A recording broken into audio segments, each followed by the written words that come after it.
How many episodes do you think we got left? 4? Are you asking about this game, or like how many sessions do we have left?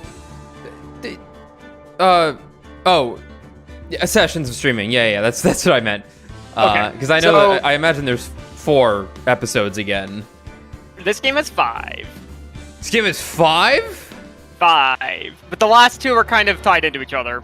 Yeah, it's kind of okay. one big I one, was but thinking it's we 2. were gonna. I was thinking it's we like. need 2 to go. I'm like, oh yeah, we can finish in like 3 streams. I asked that because I need to get my my stream titles set up properly. I gotta line them up so that I have them ready for the finale. Yeah, because okay, that's assuming we finish this one tonight, which is still a maybe. I'm not sure how long this case is, right? I think one more. Unless like there's a huge development, I think one more session. If we go the near 5 hours like last time, which we don't have to. But I think the last 2 could probably be done in 4 sessions, because it's kind of like a short one and then the last one. Oh, that's interesting. Okay, that's actually really cool then. Yeah, it is cool. Oh, okay. See, I was just expecting 4. All right, so we got nothing done last time. That's what happened. You cut out there for a second. What was that?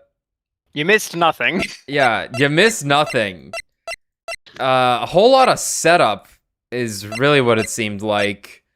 And they gave us a shit ton of evidence in the courtroom. And yeah, not that. Yeah, we had like a testimony that was unreliable. However, they really harped on the fact that he seems to have seen someone pick up a coffee cup with their left hand for sure. Yet the coffee cup we have to work with here was clearly held in the right hand. Unless there's some fucking weirdo who like holds it backhanded in the most uncomfortable. Wright is left-handed, of course. Yeah, of course. That's him. Yeah, so we need to go find Kuwabara, who I didn't practice the voice. It'll come naturally. We'll get there. And the ethereal bisexual. So, how do you think the trial went this morning? It went. How do you think it went? It got a bit crazy in there. I just wonder if that killed our chances. Yeah, I guess it did get out of hand. Mr. Kudo's testimony did nothing to help us. A little bit. Plus, now we don't even know the identity of the waitress who laced the coffee. Right, that was the main thing established. All we know is what old Mr. Kudo saw. The apron straps and the ribbon. And that the victim was wearing an earpiece when his eardrum was ruptured.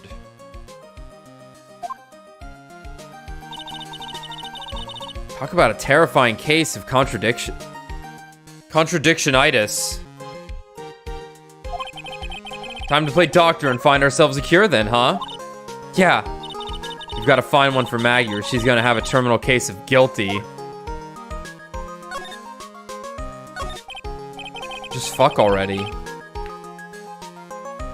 Well, oh, I'm sorry. Well, I'm officially at a loss as to where to start. Yeah, me too. Let's try some brainstorming. You go first. I guess we should try to put Mr. Kudo's testimony to some sort of use? Yeah, that's true. And we need to figure out the identity of the waitress and who the victim really was.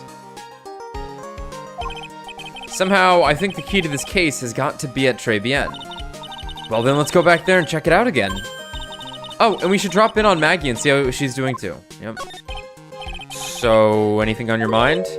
Actually, there is something. Burger. I was wondering about Zenniop, you know, like, what he's like and stuff.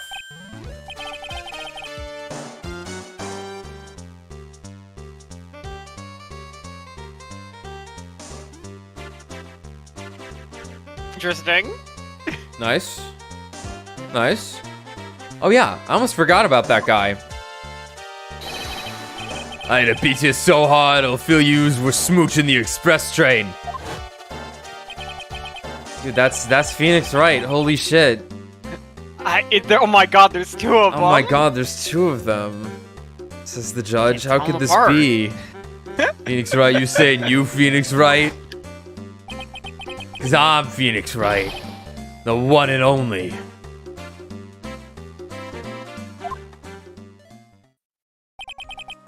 Actually, I've learned a little something about my doppelganger. Huh? You did? What did you find out? Oh, yeah, Maya was working at the restaurant when I ran into Don Fonione. Okay. Let's just say he was such a terrible version of me that I wanted to sue for defamation. What's that guy's story anyway? What does he have to gain by impersonating me?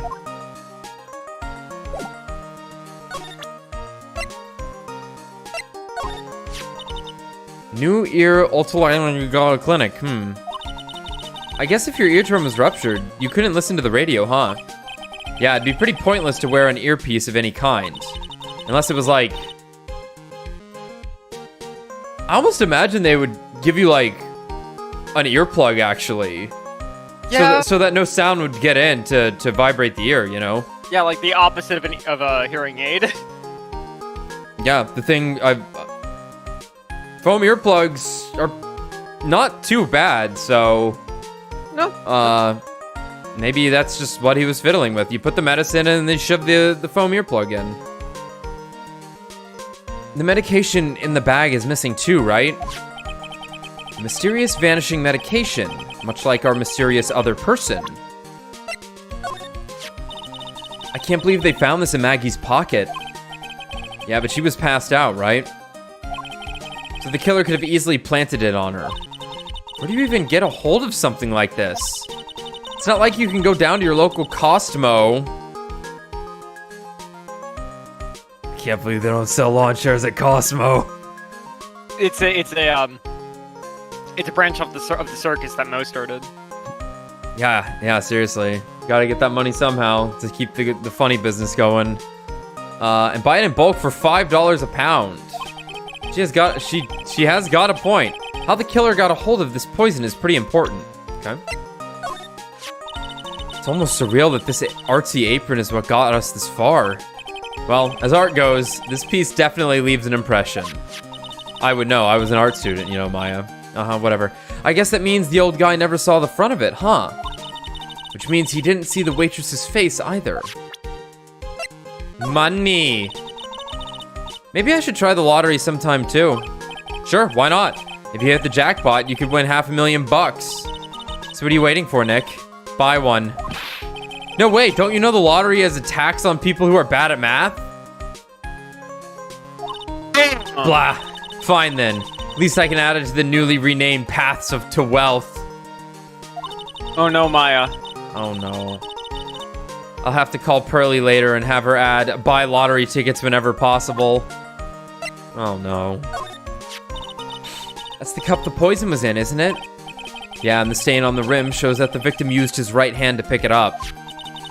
But the old man swore he saw the victim pick it up with his left hand. Mr. Kudo wasn't mistaken. Then what could account for this contradiction?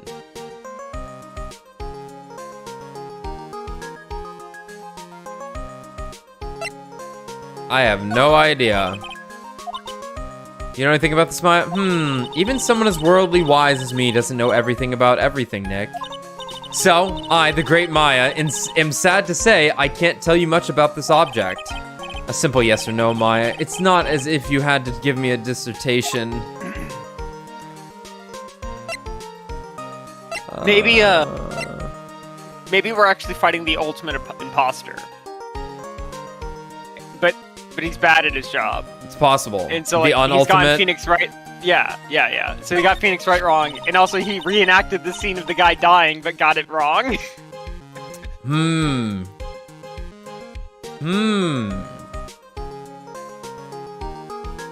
That would be nuts. Because that would explain like the contradiction of like, dude, there was only one guy at that table versus there's two guys at that table. Yeah. And it's just like they reenacted the scene so the old man could see it. Yeah, I'm to thinking create. that's not the case. I'm thinking that's not the case, but that I'm just that throwing it is at the that wall. is an explanation. Yeah. Yeah, like if they had to create a witness, I suppose. Right. Like it'd be an interesting way to do it, because like he would still think that like what's her name Maggie. Maggie was the waitress if he never really looked at her. So like she passed out. They throw her in the closet. They reenact the scene when a guy comes in, right?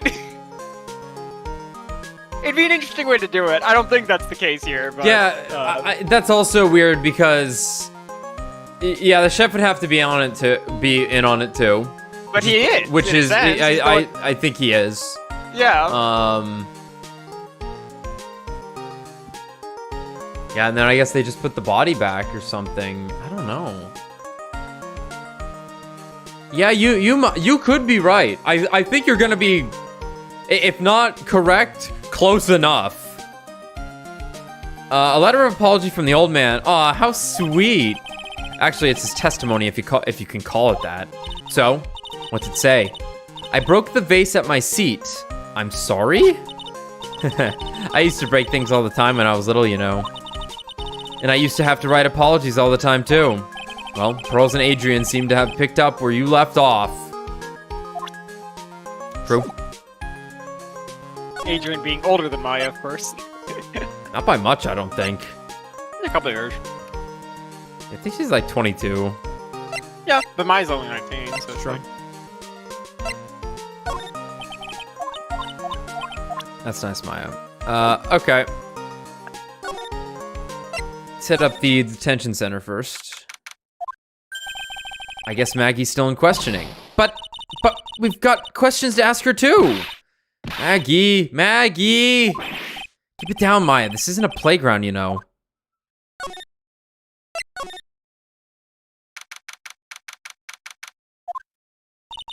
Looks like Gumshoe's not here. Never mind that. What's going on? It feels different in here somehow. You think? Yeah, everyone seems to be on edge. What are you doing? Call in the officers for the briefing, quick! Can't you shut down the station's server? Chief, quit playing on the internet. But my email pen pal, Leet Ann's... Woo! Is that Leet Asian Princess?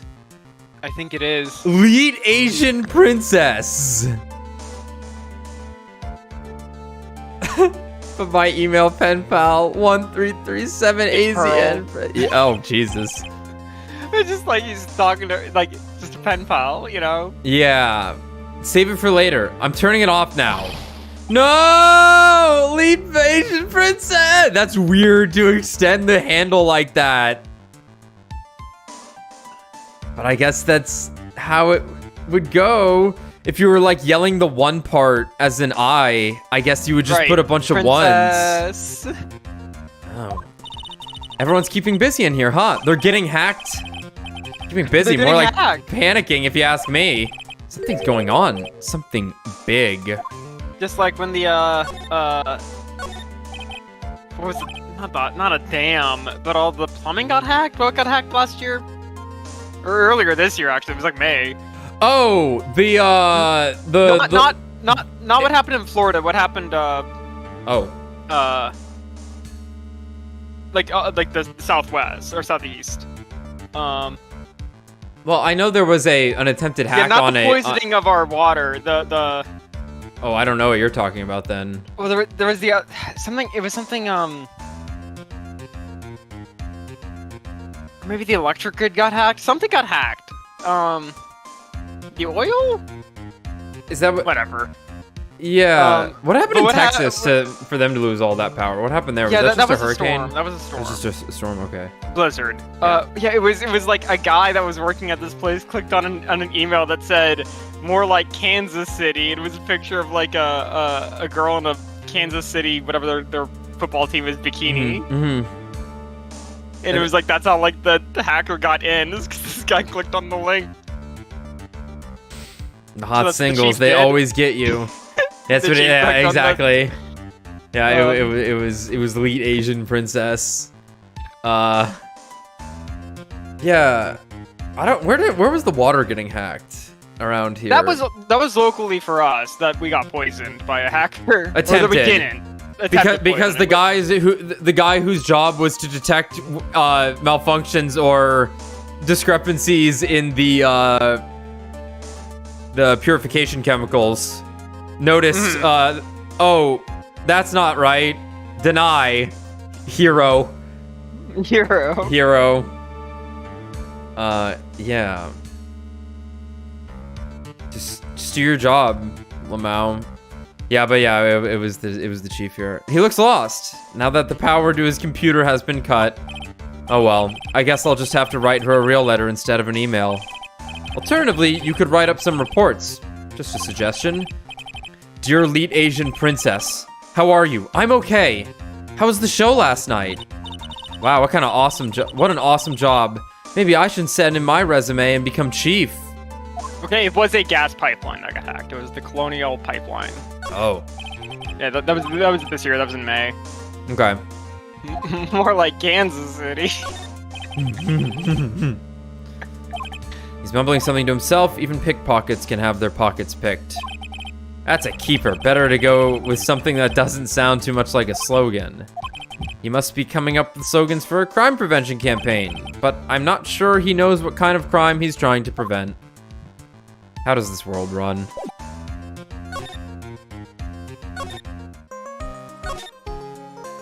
It's weird that I have to go to the detention center and then to Trebian. Like, that's how the flowchart works between areas. No, you think it might be like Wright offices too? Yeah. Trebian, right? Yeah. Empty, as usual. Yeah, and it's lunchtime too. That's it. Come on. Hey, that sounds like... Now, just call an 8, pal. Come on, I know you can. How did you know it was Gumshoe? How did I know? Yeah. I always know. It's impressive, because I'm, like, every time I'm thinking it's somebody else, and then it's always Gumshoe, and you always know it's Gumshoe. Because I'm him, and he's me. Like, I guess it's true. Like, then I was thinking, it's fake Phoenix Wright. But no. So it did run through my head that it was fake Phoenix right there. But then I'm like, no, it's Gumshoe. I can sense it. Now just call an 8, pal. Come on, I know you can. He's getting really worked up about something. No, that's the wrong number! Looks like an 8 would have only netted me $5 anyway. Oh, what a ripoff. Oh my god, That's the wrong number! Psych! What's the problem, Detective Gumshoe? Huh? Oh, it's you.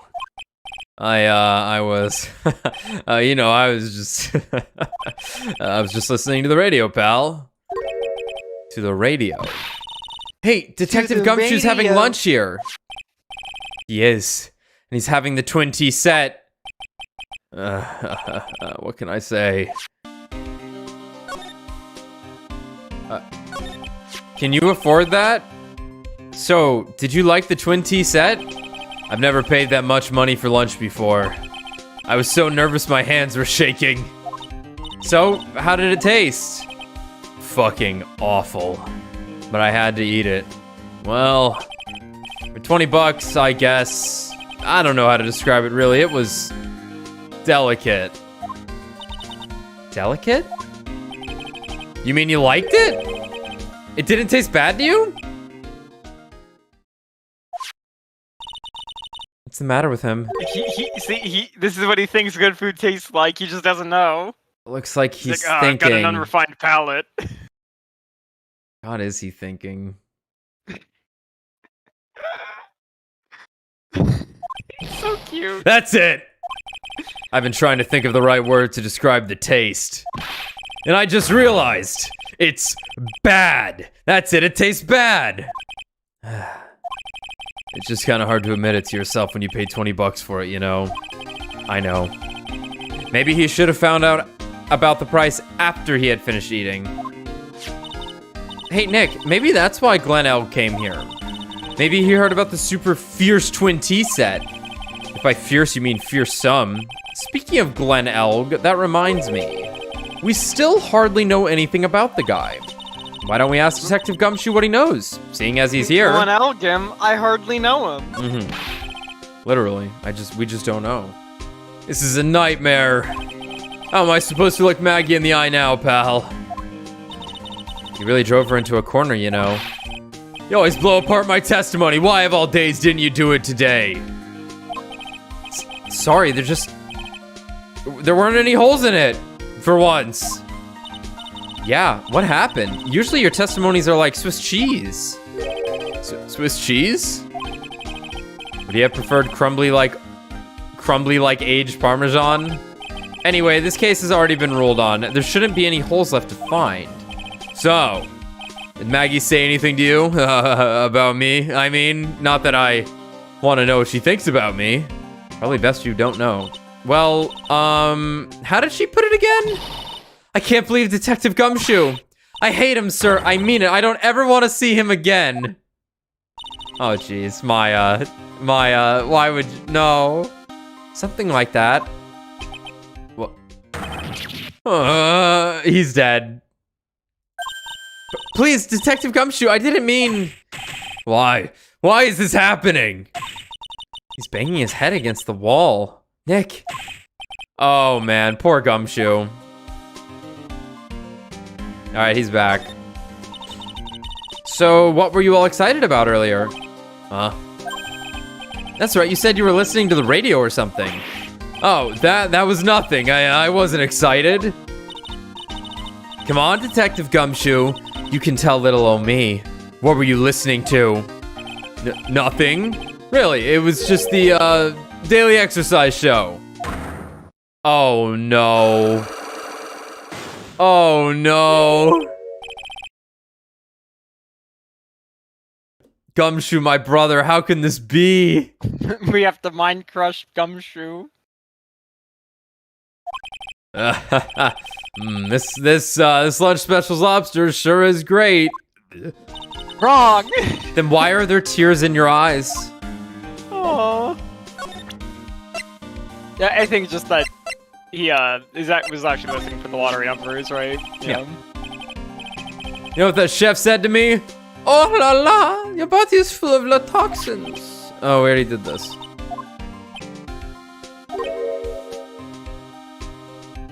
This stuff works like a charm. I slept like a rock last night.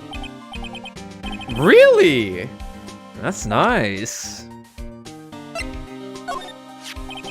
This guy was a real programming genius. They called him the walking computer at the place where he worked. What happens when he crashes, though? Does he just stop moving all of a sudden? He wasn't literally a computer, Maya. Anyway, there's nothing between Maggie and the victim. Yeah, that's what we found out yesterday, too. Hey, Detective Gumshoe, don't you have any information that's a bit more fun? Fun? Oh, I know. So, have you paid a visit to where Mr. Elg worked yet? You might as well. His workplace? Where's that? A computer firm called Blue Screen Inc. Something like that. Sounds like a real stable company. Maya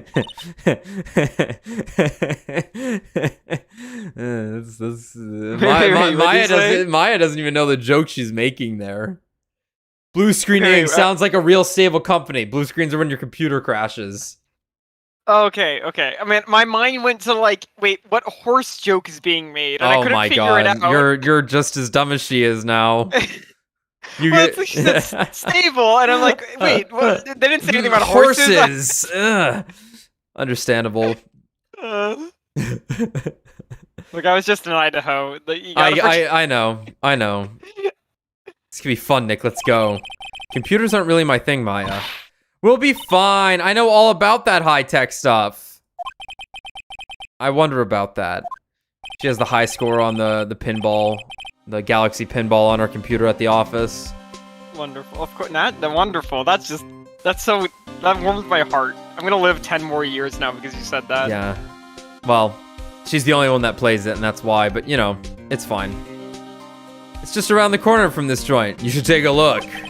A computer firm called Blue Screens Inc. Huh? All right. I guess we could just. Yeah, I think we probably just hit him with the. You were listening to the lottery. He's probably not a tough nut to crack. Let's take a quick looky. Anything change? Nope. I guess we might be able to go to the kitchen. I'm gonna go into the kitchen. Yeah. Still any more shit? Huh? Mr. Armstrong's talking to someone. Ugh. I'll be back next month. Spotted. Ugh. Damaged woman spotted. God, if you like look at her the wrong way, her bones would break. Good lord. I'll be back Who is next. this? Probably the killer.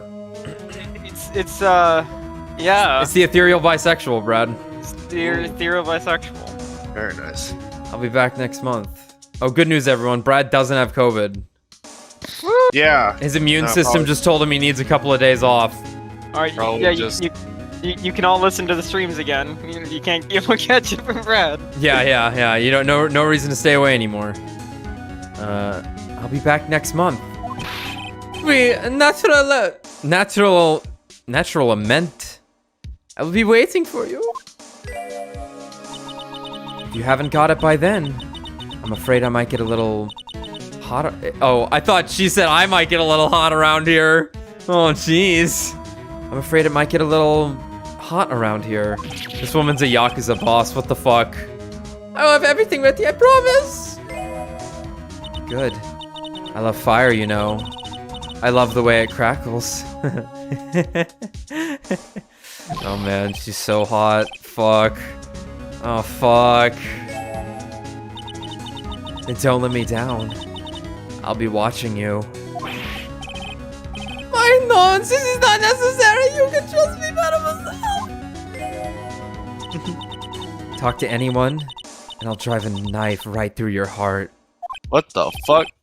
Oh, non, you don't have to worry. You worry too much. That's just, that's my French impression. Just. I think it works for this guy. Maybe this will help you relax. It is the oil of sandalwood.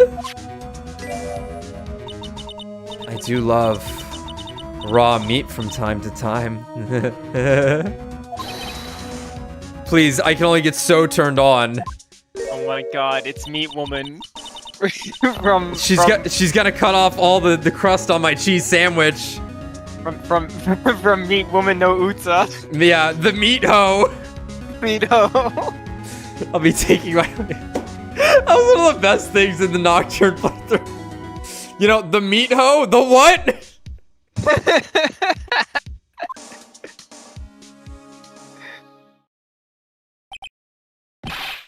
I have the shivers. I must rub some of my oil all over my body before I become the nervous wreck. There, okay, I oh, forget. that feels good. What was I asking about? You were asking Like, about that you couldn't remember the word Miko for like Shrine Maiden. Right. And we were Yes, talking got about it. visual novels. Yeah, okay. And Which I is- wasn't and you asking about said- Saito Uta, I was asking about Shigarashi or Kara no Shoujo. Kuro no Shoujo. Okay, yeah. Yeah, Wait, huh? you were there. You were there? I right. was asking you, in fact. So you said you had misremembered the word Miko as Miko. Miho, and everyone else heard meat ho. Ho. What is the visual novel with the meat ho? To which we all went, oh, that's Sayano Uta. That's the meat ho visual novel. But then you actually meant Miko, and that could still mean fucking anything. But we knew what you Right. meant. Right. We knew what you meant. Which again is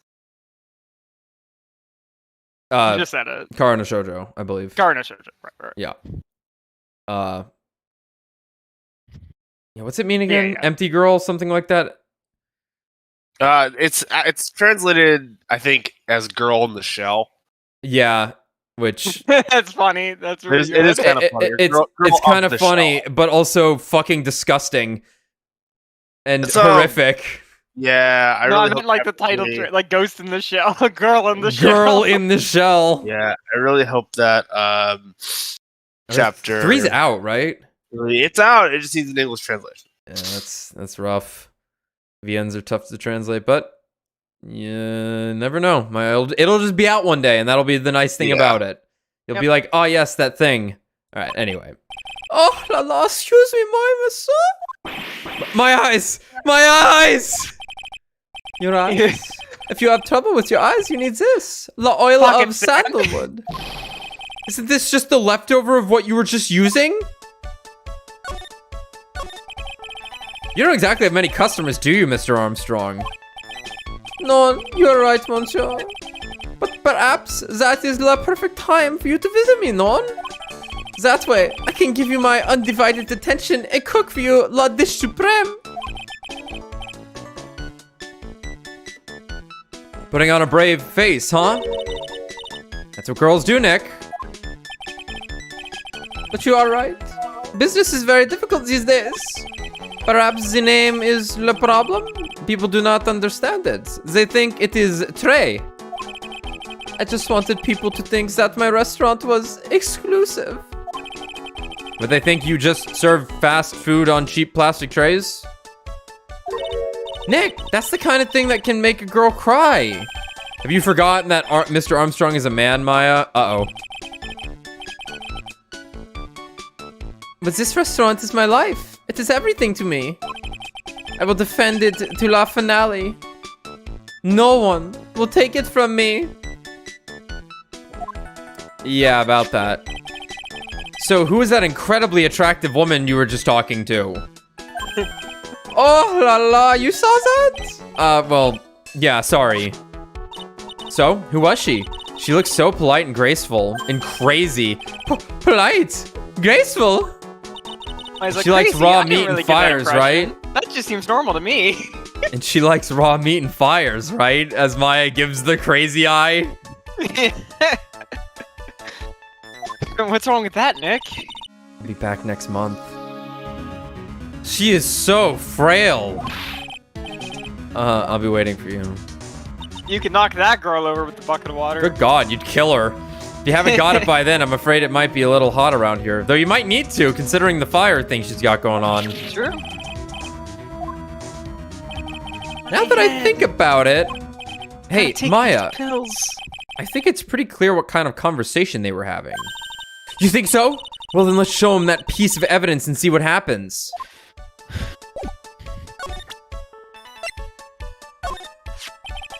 So long as that paper exists, I am but a delightful angel with broken wings. An angel, huh? Doesn't bode well when you think about it. They kept harassing me month after month. In the end, I had to give in. I agreed to help them. Help them? With what? My bien sûr, if I did not owe them la money, I would have refused. But my hands were tied. Okay. You're an accomplice via, like, debt and blackmail, basically. Mm-hmm. Makes sense. Please, what did you agree to help them with? No, I cannot say. If I tell you it's that woman, she will slice me up. And eat me with la salad garnish. Ew. Ew, I hope he doesn't mean that. He'll literally be sliced up and served with garnish. I'm gonna guess that woman has something to do with your loan contract, am I right? Ah! Please, Mr. Armstrong, tell us about that woman. The woman who was here earlier. I take it that she's, Why, has it come to this? What a tragedy! Suddenly, I find myself so deep in the debt. It is a sign of the bad world we live in. Oh. No, I'd say it's more of a sign of the bad culinary skills. Get fucked. The woman who is here, the scary woman, she is from La Loan Office. Loan Office? Is that where you borrowed $500,000 from? Oui, Tender Lender it is called. Catchy name. Just hearing it makes me want to borrow some money. Please, you must not borrow from them. If you must, no more than $10. $10 sounds like your whole monthly stipend, Maya. Hey, I get a bit more than that, thank you very much. So Tender Lender is the loan office you borrowed $500,000 from, huh? I wonder if they've got anything to do with this case. Nah. I am a weak woman. When I am upset, I have to buy something nice to cheer me up. Thanks to him loaning me la money, I have to pay. Oh, fuck. I'm Pay like back $500,000. I am like a slave. I have to do everything that he tells me. Who's this he? This E. La Tigre. The La Tiger. Yeah. El Tigre. The Tiger? Oui. He is the manager of the Tenderlander, a terrifying man, la big city mobster. When he shouts at me, my knees are trembling, and his voice is ringing in my ears for 3 days. As soon as I hear the noise of the battered old scooter he rides, I start to cry. A big city mobster who rides a battered old scooter. Does this guy resemble me by any chance? Oh, no. This man has a presence. A most formidable personality. You wet blanket. He does have la spiky hair just like you. Oui, there is a resemblance there, I suppose. Sounds like this loan office is worth checking out after all. If you want to visit a Tenderlander, it is just beyond Vitamin Square.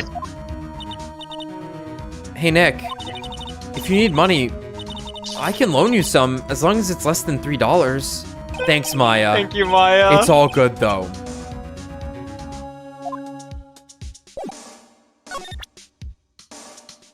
Brad, Yeah, I see you've changed a mother for a mother. of course. I had to. See, it's because I love him. That's it. Oh, I thought that was Toriel. Sorry. No, it's not. It's funny that you say that. No, Okay, because that's why I Ralph- said what I said. also Okay. thought it was Ralph's Toriel without- at a glance. it's Ralston without his glasses. Oh yeah, his Yeah, beautiful for those fucking you- eyes. Yeah. Yeah, you went from Kiryu Coco to From bad bitch to now who is femboy. it? I'm confused now. It's is- Ralsei. That is Ralsei. Ralston. Okay. We're talking about Brad's Discord picture. Yeah. What is it? Is this your scooter? No. I saw it before in Vitamin Square, you see. Oh, mon dieu. No. Take it away. Do not show that to me. Talk about an allergic reaction. It is true. My vases are broken all the time. I bought the new ones the next day after law incident. But they wouldn't let me put it on the table because of law investigation. Okay.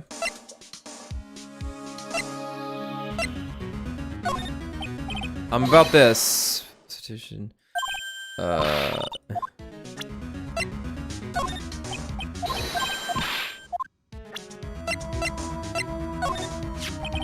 If only I had taken the right lottery ticket. I would not have any debts right now. I would be free. And arrested, probably. Look on the bright side, Mr. Armstrong. You won $1, right? A lack of remorse for having stolen something. Priceless.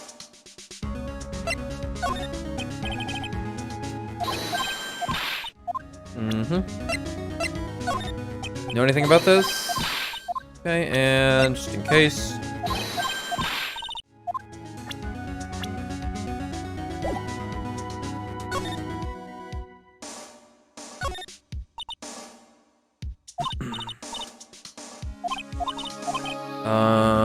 Oh, the cheesecake. Ugh.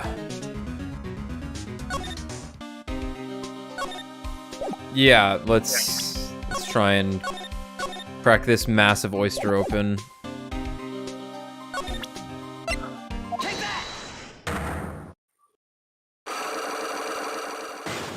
Die, you vacuous man. Oh, I'm sorry, Gumshoe. All right, Detective Gumshoe, tell me the truth. What were you listening to? No way, pal. Now that you've made a big thing out of it, I'm not gonna tell you. Oh. We'll see about that, pal. Considering all the noise you were making while you were listening, it's pretty clear what kind of radio program it was. I'd say it was related to... Okay, cool. I'm right, aren't I? You were listening to the lottery results, weren't you? You thought you'd try to win big, just like Glenn Elg did. I figured if I It's like you can see right through me, pal. You're the best. Correct. Oh my god, Phoenix. You killed a child. Yeah, good job, Phoenix. That's why you're the best. Huh? I've tracked him already? See, pal. That's why I said it was nothing.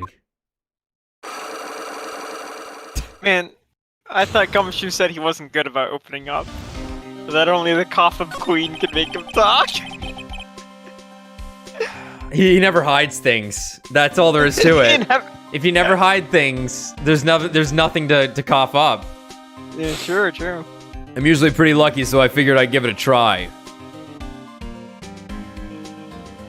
Are you? What's with everyone in the lottery? So, how did it go? I won 50 cents. I'd be better to win nothing at all than half a lousy buck. I was so mad. Yeah, I know the feeling. I'm out the same kind of ticket as Mr. Elk, see? And they've got this special radio show where they announce the winning numbers. They even do the drawings live on the air. It's intense, pal. I bet that's what Mr. Elk was listening to on the day he was killed. Yeah. What time is it now? It's just after 1:30. And are the lottery results always broadcast at the same time? Yeah. Look, I've got this flyer when I bought the ticket. I think Gumshoe came here because he was trying to recreate the conditions of the winning lottery ticket, like as if that is how you win a lottery. Absolutely. Well, that guy won at this restaurant. Millionaire radio, that sounds cool. I want to try it, Nick. Then buy a ticket, Maya, with your own money. Well, I'm gonna head back to the precinct now, so... I've got a big meeting starting in a bit. About Maggie's case, you mean? No. There is so much malware on our computers, they gotta tell us not to click on the hot singles ads anymore. Not that I've ever done that, but... The email said I'd won the lottery. I didn't remember buying a ticket for that one, but... No, that's pretty much wrapped up now. There's another big case going down at the moment, so she's been pushed aside. Okay, well, see you later then. Bye. Apparently, my great uncle's a Nigerian prince, and he just passed away, leaving all of his inheritance to me. He's back. He's back. Yeah. Uh-huh. Yeah. You better get going, detective, or you'll be late. Actually, I've kind of got a favor to ask. It's a big one. A favor? Yeah, it's for, Maggie, actually. I was kind of hoping you'd give this to her for me. What is it? Maya, don't eat it. It's a lunchbox. I got up early so I could make it. I've been really worried about her. She looked like she'd lost a lot of weight, and I can't have that happen. Detective Gumshoe? How many weenies are in here? There's not a person on Earth who could down this much meat. Bullshit. Well, I'm hoping she can. She's gonna, yeah. You know, it's a test. It's a test to see if she can take it. You think? I love weenies. I can't get enough of their tender juiciness. So will you give it to her? It took me ages to make, so please say you will, pal. Can't exactly say no, can I? Wiener lunchbox obtained. Fills the stomach with love and plenty of weenies. How much stomach that weenie hitting? I'll eat it myself if I get hungry. Don't forget, okay? Counting on you to give that to Maggie. See you. He's finally gone. He's finally gone. Alright, let's... Oh boy. He's back. Oh boy. I don't see any sign of Mr. Kudo, do you? Maybe he went to buy another ton of bird seeds. I was kind of hoping he wouldn't be here anyway. At least, not for now. Besides, any more seeds today and I'm liable to turn into a real phoenix. Hey, check this out. I wouldn't get too close to that if I were you. Otherwise, you might be in for a shock. My phony must be lurking someplace nearby. Just imagine a tiger loose in the city. Meanwhile, the real Phoenix is like an abandoned chick, lost in a vast urban jungle. Huh? Don't worry, someday you'll grow up and become a ferocious tiger too. Don't lose hope. Why is she trying to pep talk me into becoming my phony?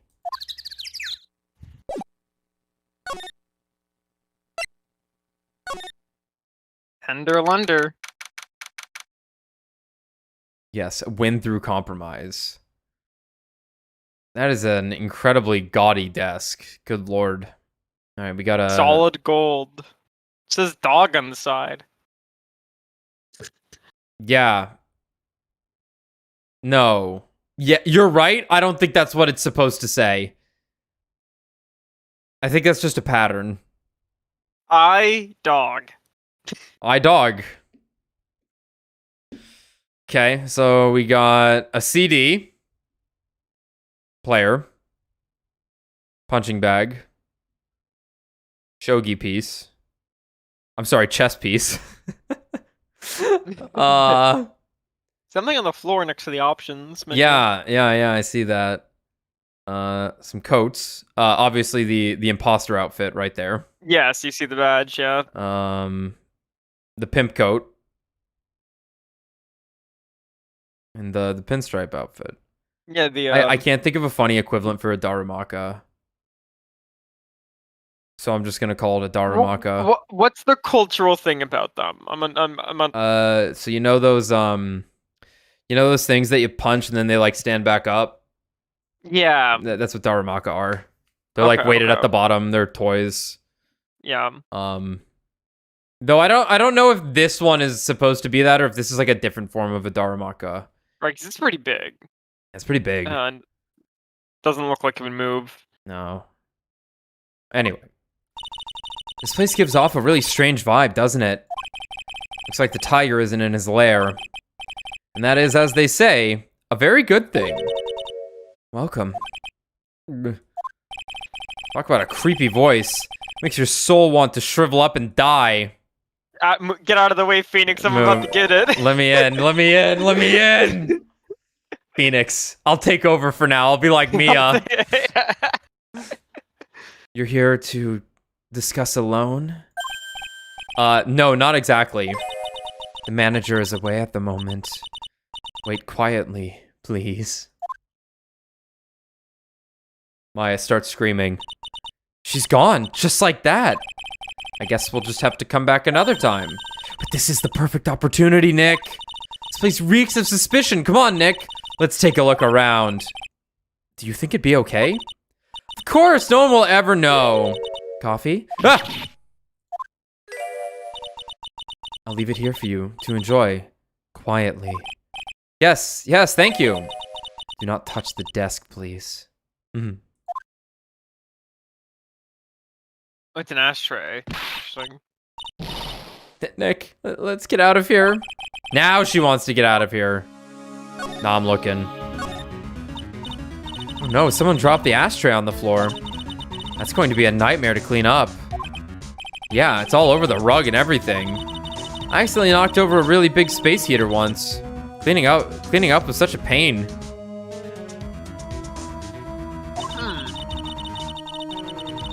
Oh, okay. It was one of those super antiques where you have to burn a ton of charcoal. Maya knew. Maya knew to explain to us. How did she manage to knock one of those over? Aren't they supposed to be super heavy? Oh, hey! There's a book of matches here, too. Matches, huh? Places don't give those out much nowadays. Hey, wait a second. What is it? Look at what's printed on its cover. It says, Très bien.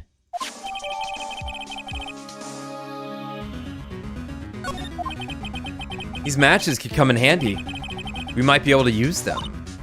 Yeah, like burning something down. The pilot light for the office boiler keeps going out. Swing and a miss, Maya. Swing and a miss. What's this? It's a punching bag. What? No way. You wouldn't catch me walking around with a bag like that. What do you mean, walking around? The design's gross to start with, and it's way too heavy to be practical. Why is it called a punching bag? Don't people know messenger bags are in? Ah. I see. She's stupid. I knew it. I was right before back at Très Bien. Paris fashion is more my thing. I really hope she's pulling my chain on this one. Do not correct. It is way too funny not to correct. That's one impressive desk on one impressive rug. It's solid gold, Nick. Gold! Just look at that shine. Only real gold shines like that. Would you really want such a shiny desk, though? I don't know. But let's see what it's like to sit on a solid gold desk. Wow. I'm completely dazzled. That's because it's completely dazzling. I can see my nose up in the reflection. That's gotta be really distracting. So the desk isn't practical. No surprise there. There's a CD player on the desk, but the desk is so loud, it's a wonder you can Oh, that's funny. But the desk is so loud, it's a wonder you can hear it. That's... The lid's open. I wonder what kind of music the Tigre's into. Have you finished the coffee? Ah. I poisoned it just for you. Yeah, seriously. Yes, thanks. It was lovely. So, you drank it all? If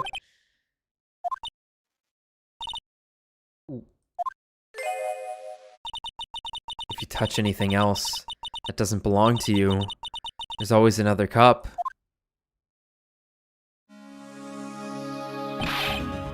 That coffee, it was laced with something, I'm almost sure of it. Nick, my stomach, it's killing me. Oh, wait, maybe it was just the burger I ate for breakfast. I sure hope so. We better take a look at that CD while we're still alive and have the chance. What the? What? It's not the Rocco soundtrack, is it? Claw of the Tiger? Nice. It's a good one. Nice. Go my. You're Nice. funny. It's a demo CD. The artist's name has been handwritten on the disc and pen. MC Bomber. What? Oh, like MC Hammer, I get it. Yeah. Yes. Yeah. It's supposed to be the CD. Oh, okay, so that's why she was going with Screwdriver, the other tool. Oh. Okay. See, okay, I didn't was, get that. Yeah, I Got was it. thinking when it's Screwdriver and Phoenix Wright, I'm always waiting for its comeback. The Screwdriver like, from the second right. case. It would have been a funnier joke if she said MC Nail or something. Because it's Hammer and Yeah, Nail, yeah, not Hammer and Screwdriver. Yeah, they wanted to make you yeah. think. Still a tool that you use pretty often, so. It's a thinking man's joke. This must be the It's supposed to be the CD Maggie told us about. Let's listen to it. I bet it's heavy metal. No way. That woman will make us drink more coffee if we do. Okay. Let's see. This... Yeah, Daruma. Okay. Darum's Sandstorm. Am I right? More music jokes.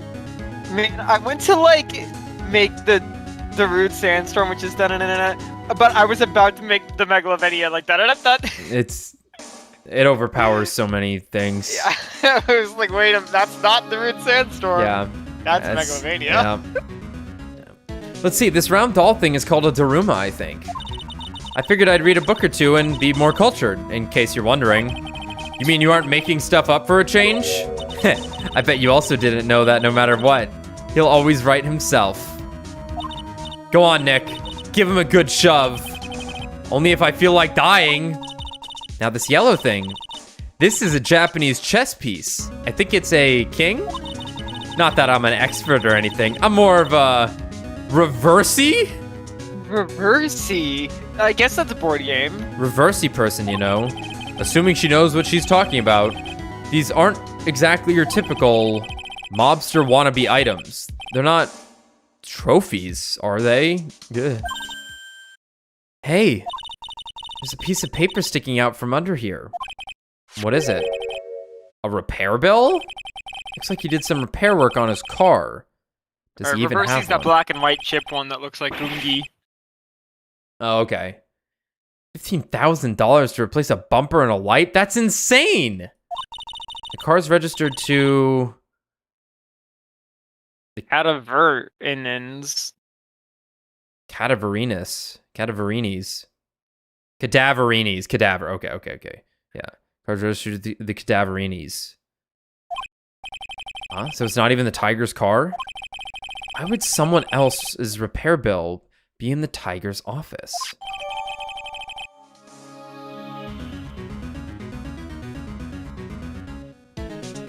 I'm gonna bet the ghost girl is part of that family. Because she's a zombie, right? Cadaver. Checks out. Went through compromise. I wonder what that's supposed to mean. It must mean something if they took the trouble to frame it like that. Yeah, well, it still doesn't make any sense to me. I just take everything. That's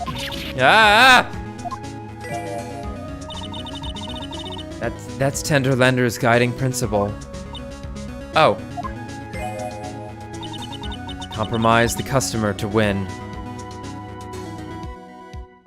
Compromise the customer. Great. That's funny. I see. How about you, Nick? That's funny. Yeah, well, as long as we don't have to compromise my hair, I'd say we're okay. That's one slogan no business owner should ever explain to their customers. Ugh. So, I guess maybe the joke here is that the Fae women are, like, ghosts, so the rival's zombie women? I guess so. Sure. Hey, look at this Parisian-style coat. It's so chic. Looks more like a pimp coat to me. See? Looks like a pimp coat to me. Guess I haven't got an eye for fashion. I'm almost surprised they mentioned pimp. That's yeah, it's true. But that's a pimp coat. Yeah, it's not like, again, it's not. Despite what this game sort of looks like, it's not really a kid's game. No. It's not. I guess it's more so just like the word pimp was pretty. The notion of pimp was pretty popular in the mid 2000s. Whereas I haven't heard the word pimp since I said it a couple of minutes ago. Yeah.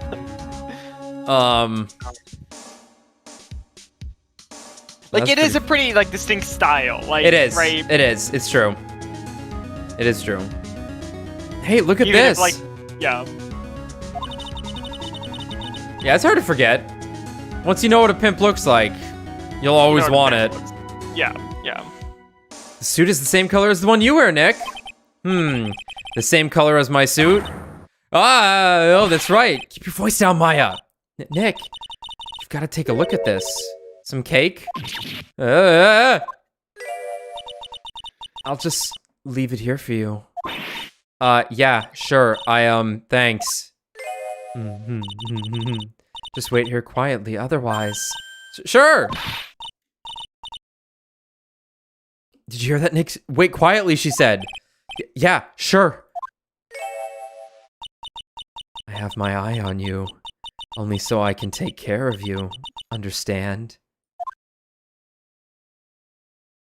See, Maya's always hungry. In reverse, Maya's just constantly giving out food.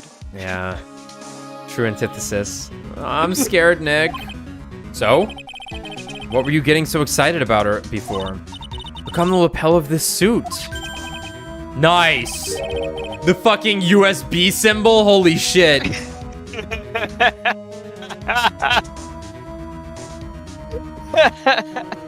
That's an attorney's badge. Is the Tigre a lawyer? No, wait, look at this thing. It's made of paper. Found a Tenderlander, made of cardboard and painted to look authentic. For some reason, your badge suddenly looks really cheap to me, Nick. Shouldn't it be the other way around? What the hell? Why doesn't anyone recognize an obviously fake badge when they see one?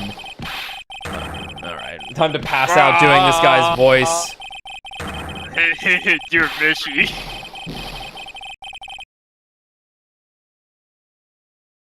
Because I know you, Phoenix, and I know you have a thing for helpless women. I like how this final text box here ended on just 2 of the fucking million letters. Ah. Come out from under the desk, Maya. What you two snooping around in my office for? Nothing. We were just... my precious carpet. You've got ash on my rug. You're gonna wish your ugly feet never came through my door.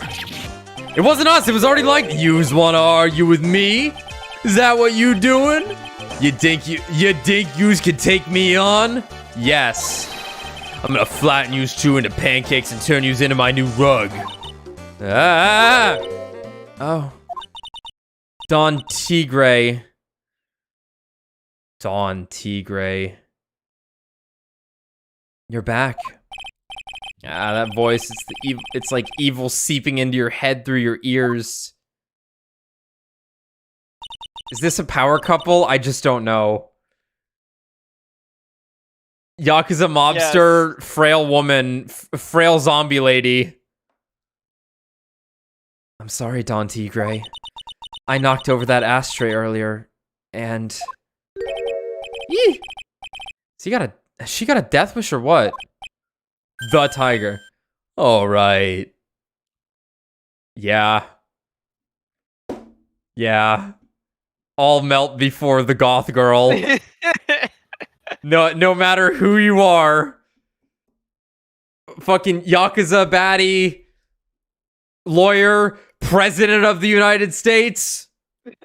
Helpless. Huh? Forget about it, Valletta. It's nothing. What? I ain't gonna get mad at you. You're too cute, you hear? That's so unfair! Here, have some cookies. I just baked them. And you'll need some strong espresso while you're discussing your loan.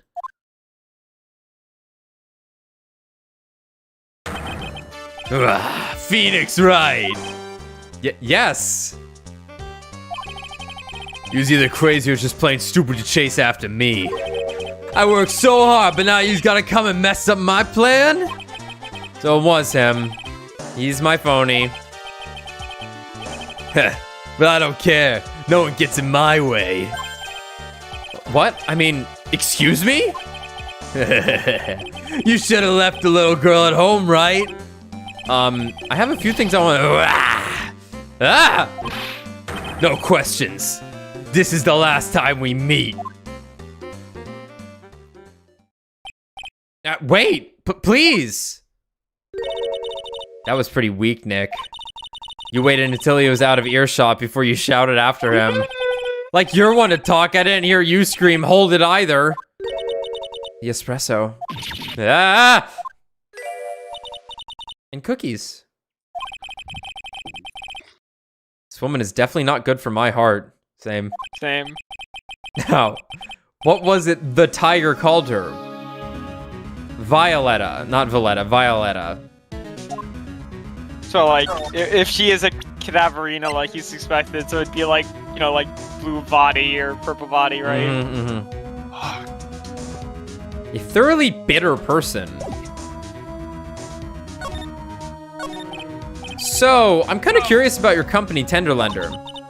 With the warm and friendly atmosphere you'd expect from a family-sized business. A conscientious rate of interest, and an attractive repayment policy.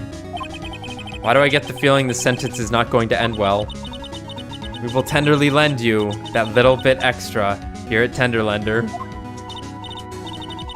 Hey Nick, things are a bit tight for Wright & Co. at the moment, aren't they? I mean, there's that $500 you owe me from our card game for starters. Oh, Phoenix! How did you get in that deep? I don't think he did. I think Maya just said shit and Phoenix went, yeah, whatever. Why don't you take out a loan? Why would I like to take out a loan from a place like this? Not so much. Tenderlender is on your side. So, let's say I'm late with my payment. What happens then? We'd give you more coffee. Strong coffee. Right. I think I'd rather skip town. Hey, just remember, I can make strong coffee too, Nick. Strong tea as well. Don't waste me, Nick. Huh? Who are you? So, do you know about the incident we're investigating? What incident? Well, a man was poisoned in a restaurant just near here. That incident. Let me see. I was here that day with the manager. The manager being the Tiger. Furio Tigre. What a name. Furio. Tigre. So that's where the tiger thing comes from. Zeniope's got a real name, Nick. Hurry up and find out more about him.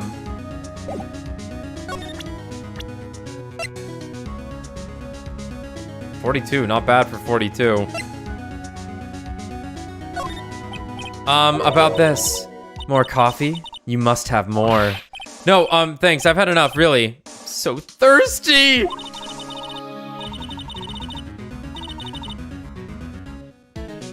I don't leave the office. I can't tell you about anything except Don Tigre. Obviously Phoenix has aged a bit, but I wonder if his age was intentional, because 24 was Phoenix's initial age in the series. Yeah, so they just flipped it. Yeah. Okay, yeah. It's possible. Could just be arbitrary, though. Yeah. A lot of time ages. Can I ask you about the tiger? I mean, Mr. Tigre. Cookie? Yes, ma'am. Sure? How do you like my cookies? I baked them myself. Go ahead, Nick. The honor is all yours. I thought she said the horror is all yours. No, ladies first, Maya. No matter how I look at this, I just don't get it, do I? What are the tiger and this scary girl doing working together? We are lovers. Nice. It's just not fair. That's not exactly coming across in your tone of voice. I owe Don Tigre my life. He's the one who saved me. The tiger saved you. Please address him properly as Don Tigre. Otherwise, I'll have to... Okay, Don Tigre, of course, I'm sorry. He saved your life. I'd sure like to know about what happened. I'm very frail, you see. Just recently, I died once. You died. About 4 months ago. The doctor said to abandon all hope. I guess they were expecting her to take a boat ride across the River Styx. But Don Tigre, he saved me. He gave up everything. Everything? When I found out what he had done for me, I was happy. No offense, but I'm finding that a little hard to believe. I decided I'd pay him back with my life by serving him coffee and espresso. I still wonder about what's in her coffee. So, is that why you've got that bandage around your head? This? So what's the story with the bandage? Her name has changed to Viola here. Yes. I guess. Whatever. Yeah. They put it on after the operation. Operation? It's just a little injury. A little fatal injury. Fatal injury? I just suffered one herself by the sound of it. So that's the injury you were talking about before when you said you died once?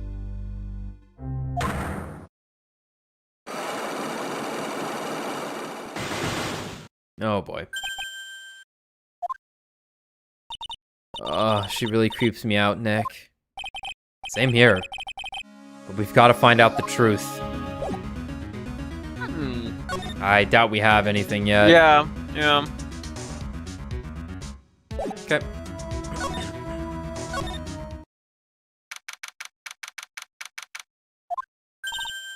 There he is. Old CD's back feeding the pigeons again. There, take this, and get out of my park. Will do. Like I thought. He's really mad. Come on, Maya. Just keep your head down and let's sneak away while we still can. What? Why? Hello, old man. What are you doing, Maya? Hey, he just turned his back on us. I'm not surprised. I bet I really hurt his pride in court this morning. Hey, Mr. Kudo!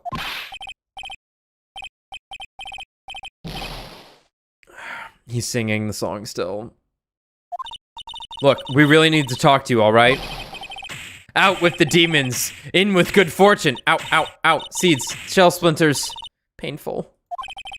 I always knew you were a demon, Maya. Huh?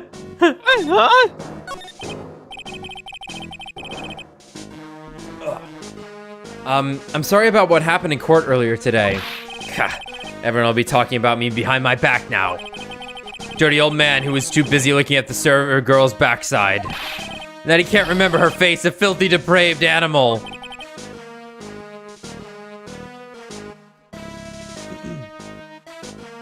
Excuse me. Not at all. Are you listening to me, boy? I don't care what you say. I saw that waitress put it in. She put some white powder into the young lad's Javachino. We hear you. And another thing, the young layabout was wearing an earpiece.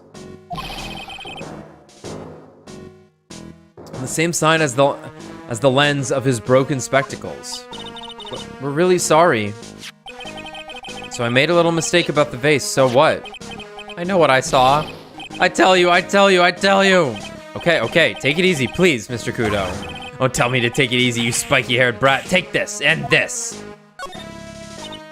You said you were a craftsman, right? The modern world casts honest craftsmen like me aside in droves. Surely it's not that. I come from a long line of craftsmen, right back to the time of the shoguns. You hear me? I didn't become an embroiderer, I was born one. Actually, I'm kind of in the same situation myself. I wanted to stick my fingers up that dribbling old judge's nose and scream right down his ear hole. Objection! Oh, so you did want to become a lawyer when you were young. I don't think that's quite it, Maya. I think he's just in a bad mood, that's all. I've got a tsunami of frustration inside and it's ready to burst out. Gotta let it out. If we let him start rambling now, he might never shut up. What should I do? Guess I better let him talk. So there's not much call for craftsmen these days, huh? Of course not, you idiot. All I'm good for nowadays is running errands. Errands? Everyone takes advantage of the elderly. Buy some breadcrumbs. Take the dog for a walk, granddad. Feed the pigeons, old man. What am I, some sort of 2-bit community handyman? Well... buy some bread. Now that I can understand. But what's the point of feeding some seedy pigeons? Why don't people say what they mean? Get lost. That's what they're trying to say. Oh yes. I'm just an inconvenience, you see. At home, at that restaurant, I just get in the way, don't I? I'm sure you don't.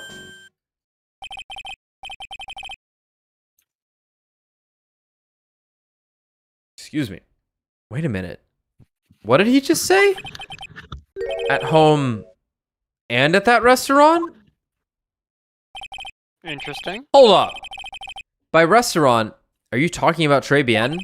Did you get asked to run an errand there too? Yes, I did. The very day that young brat was poisoned. What? What? I think you're right, Tommy. I think you're right. I think they sent him out and then reenacted it to create a witness. That's crazy. That's crazy. So on the day of the incident, what were you asked to do? Oh, also, I didn't point it out, but this is incredibly crucial information right here. Because I think we were under the assumption this guy said the incident was called in at like 2 something, right? I'm trying to think. So this guy would have died immediately after 1:30, I want to say. Right. I don't recall the timeline per se, but Gumshoe did mention that the call report came in pretty late. He assumed the old man had a hard time finding a payphone, quote unquote. Right, but still, that's in theory. I believe he probably died.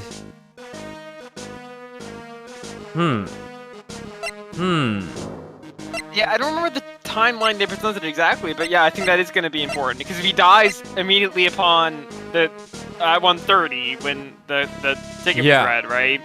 Yeah, or shortly after. Yeah. That doesn't line up to what most of it's been talked about around 2 o'clock, I want to say. Because I think the police got there at like 2:40. It was called at 2:25. They got there at 2:40. That's what it was.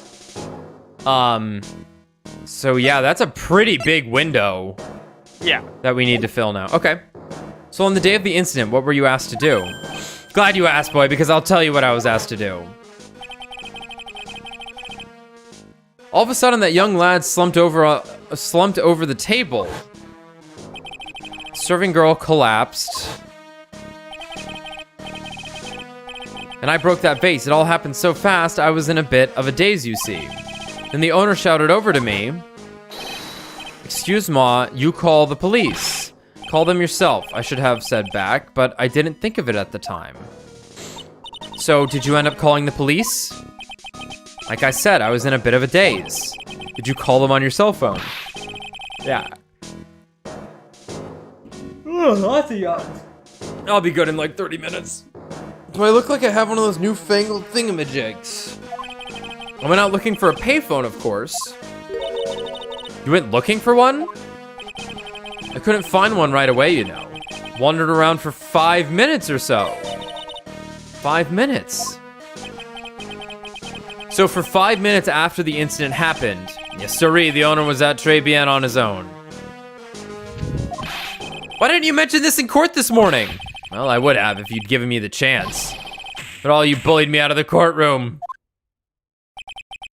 Thank you, Mr. Kudo. You've certainly earned your kudos for today.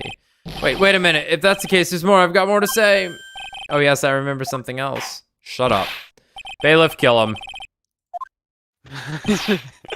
It's not my fault. You're the ones to blame. Okay. You could have at least told us before we got to court. Is it really that important that Mr. Kudo was the one who called the police? Yeah, what's important is the unaccounted time before the police arrived. The victim was dead and Maggie was unconscious. Which leaves that man, alone in the restaurant. Oh, Phoenix. The future would like to correct you. Mr. Kudo might have been chased out of the place on purpose. What do you mean? Maybe a certain someone didn't want him in the restaurant. Ah. Oh, sure, you go ahead and say I was in the way as usual. I suppose I should have been getting myself covered in pigeon poop instead, We need to get more details about what exactly happened. From Maggie and from Mr. Armstrong. But really, this game takes place in like 2017, so like Phoenix should be more woke. He should be. More considerate. Oh, we didn't go to blue screens yet. Let's go to the man, I didn't even know this was an yeah, they did talk about it. I was like, oh, that's it. We got everywhere. Oh, Mr. Wright. Hello, Maggie. So they finished questioning you? Wasn't it just unbelievable in court today, sir? I'm gonna stay up all night and blog about everything that happened. They give you access? You have a computer? Weren't you scared? It was pretty touch and go in there. Yeah, but you totally nailed that old man. Well, he was all over the place with his testimony. He's not the only one. Huh? What do you mean? Everyone else's testimonies don't match up either. Not with what I remember on the incident, anyway. Is it possible she is the one misremembering things? I present to you, hot dog. Oh yeah, I've got something you're gonna love. Really? What is it? A lunchbox just for you. Here. Wow, a lunchbox. Weenies too. I can't believe it. Thank you, sir. Did you make this just for me, Mr. Wright? Nah, it was Detective Gumshoe. I won't eat this filth. Who else would make such a nice lunchbox for you? Detective Gumshoe. He's really worried about you. Looks like you put a lot of effort into making this too. I can't accept it. Detention center rules, no gifts allowed, sir. Hey, come on, Maggie. Don't be like that. The rules are the rules. They'll lock you away if you break them. Somehow, when an ex-cop turned waitress says that, it seems a whole lot scarier. See, Gumshoe had an opportunity and missed it. They can't make a spouse testify against a spouse. He should have been like, Maggie, marry me, then I can't testify against you. Okay. And anyway, I hate weenies. It'll just be for the trial, of course, Maggie. Not for realsies. Unless. Oh, really? It's all yours, Maya. You can enjoy it with Mr. Wright. But... She's right. It's better than letting it go to waste. But... I guess so. Gumshoe's lunchbox eaten with Maya. Right in front of Maggie. Well, how was it?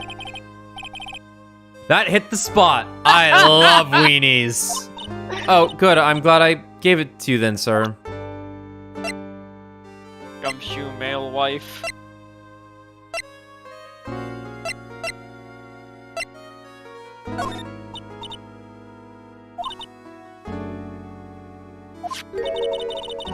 Oh, okay. This was actual dialogue. I thought that. Okay.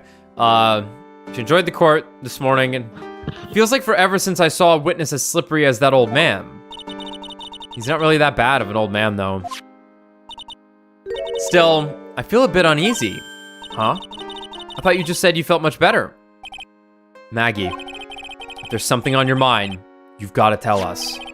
Especially if it has anything to do with Mr. Kudo or his testimony. Roger, I'll spill it all and see what you make of it. Okay, well, that seems to be that was the right thing to present. Oh, jeez. We're on to page 3. But I'm incarcerated now, so I don't pick up... Okay, well, I can help you now. I think Rise from the Ashes is going to be the only 4-pager. I think I had read that. Thank God.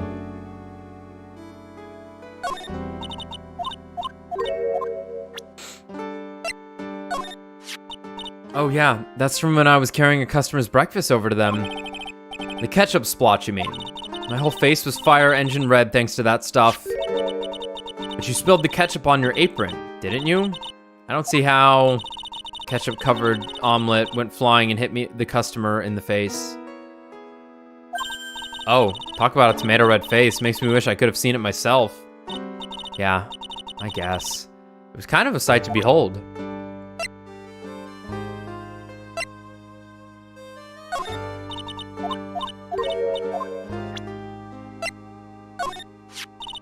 That's the cup I took over to the table, sir.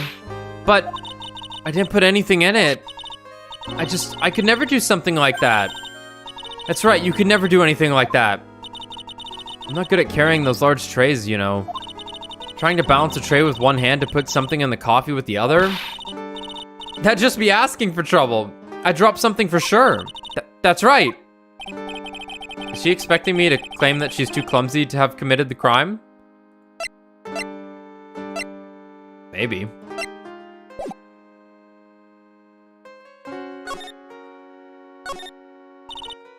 Maggie, you know you said that everyone else provided testimony that doesn't match up with what you remember. Yep.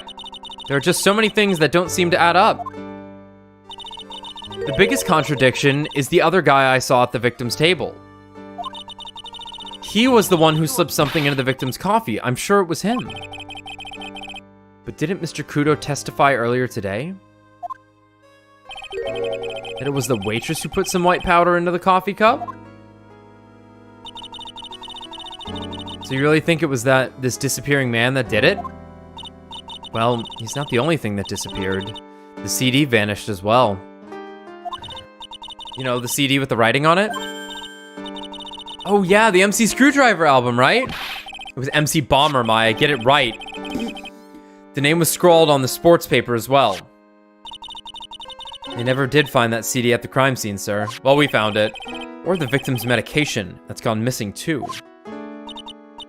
Ouch, my head. This is getting way too complicated for me. You said you passed out when the victim, Glenn Elg, collapsed, right? Yes. It's so embarrassing. I mean, I used to be a cop. When I came to, the restaurant was buzzing with police.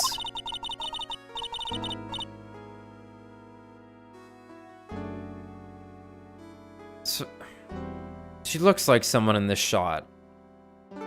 Like her face in particular, like the shot of her face and her hair in particular. I get you. I'm trying to think. Maggie Bird from Phoenix Wright.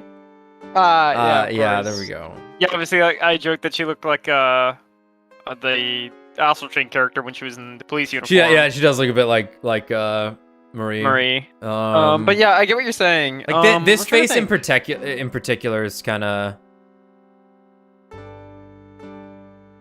Oh, like it's a pretty common looking anime, I'll say. Yeah, hold on. Hold on, it's coming to me. Okay.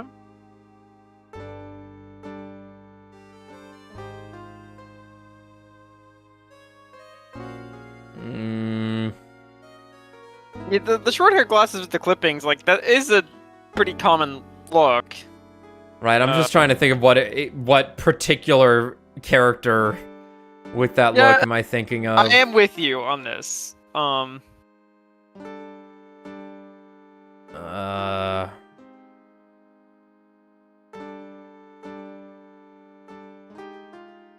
feel like there's a Bleach background character that looks like this. Like, sure. One of the girls from the classroom that like is in the first episode, but yeah, isn't in the rest of the you know show. what? Yeah, you're right. There is a character that looks like that. One of Orihime's friends. Yeah. Same. Yeah, I got nothing. Sort of. I'm like fusing two characters together in my head there. You're not thinking of like Kado Shoujo, are you? No, this is more basic. No. I think. This is like just a basic anime character.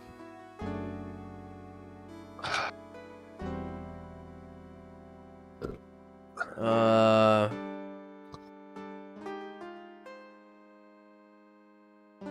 sleep on it. Before I knew what was going on, they arrested me, sir. Like, it was that particular shot. In this shot, I don't see it, but it was like the last... her collapsed on the floor that's making me think, activating the neurons. So between the time the victim collapsed and the time the police arrived on the scene, you have no idea what went on at Trebien. No idea at all. Why? Is it important, Mr. Wright? No shit. The other witness, the old man from the park, was pretty much chased out of the picture. Chased out of the picture? What do you mean? Old Seedy wasn't inside the restaurant because he was told to go call the police. Exactly. And you, Maggie, were unconscious. That means Mr. Armstrong was alone in the restaurant for a brief period of time. No. You don't think Mr. Armstrong set me up, do you? When you consider the facts, it's hard to imagine that Mr. Armstrong isn't involved in this at all.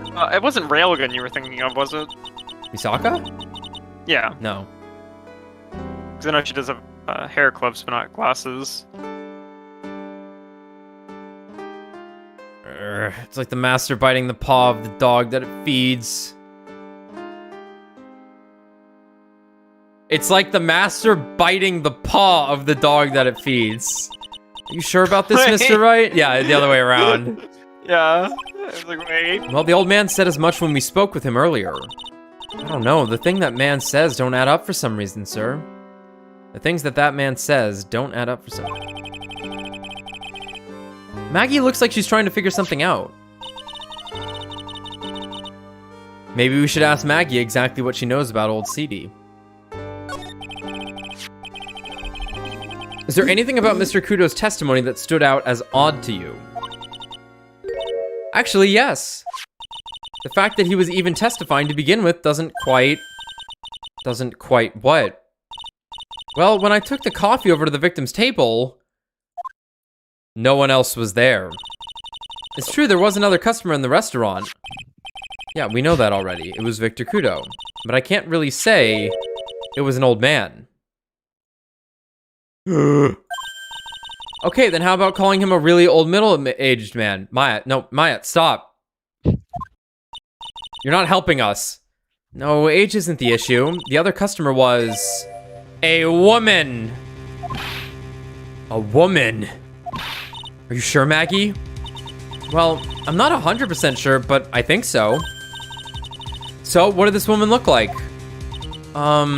She was sort of creepy. And she had this kind of cackling laugh. Creepy? Cackling? Why do I get the feeling I've come across a woman like that recently? Oh, come on. Holy smokes, that's him! Huh? That's your phony, Mr. Wright. Just look at that ridiculous suntan. What? What? For the record, I'm not sunburned like an over-dried tomato, so I don't know how. He told me he'd been on the business trip to Hawaii, and that's why he got the tan. I'm not hearing this. I'm not hearing this. At least it came up. I'm not hearing this. Thanks for your help last year. Oh, I was nothing. I'm glad we got you off the hook. I hope you can help me out this year too. Yeah, me too. It'd be sweet if we could get that verdict overturned. Probably don't.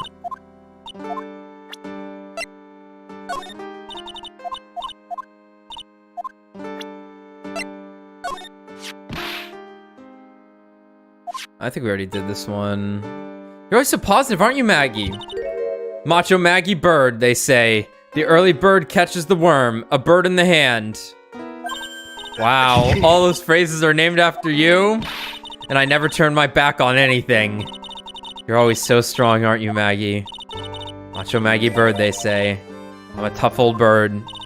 Tough old bird. Nick, do you get it? Yeah, I get it. Ah, that's the victim, isn't it? That day was the first time you'd ever seen this man, right? Yes, I'd never met or seen him before then. I just happened to be the waitress who served him his coffee, sir. That's all. Seems he was a computer programmer. Really? I'm useless with computers. Completely hopeless. I don't know any computer programs. Did she mean programmers? Back when I was an officer, Detective Gumshoe always looked out for me. But today, I was the one who had to look out for him, trying to incriminate me the whole time. You've got to remember, Maggie, Gumshoe's a detective. He's got a job to do. My old boss, I thought at least he'd be on my side. He is on your side. He'd do anything to help you. You can't fool me. I saw him in court today. I felt like a poor little baby woodpecker being pecked on the head by its own mother. Eee. Gumshoe's testimony was pretty solid. No wonder it hurt her so much. I hate him, sir. I mean it. I don't ever want to see him again. Ouch. I think I just saw Gumshoe's chances going down in flames like the Hindenburg. I don't think it's getting through to her that he really was trying to help.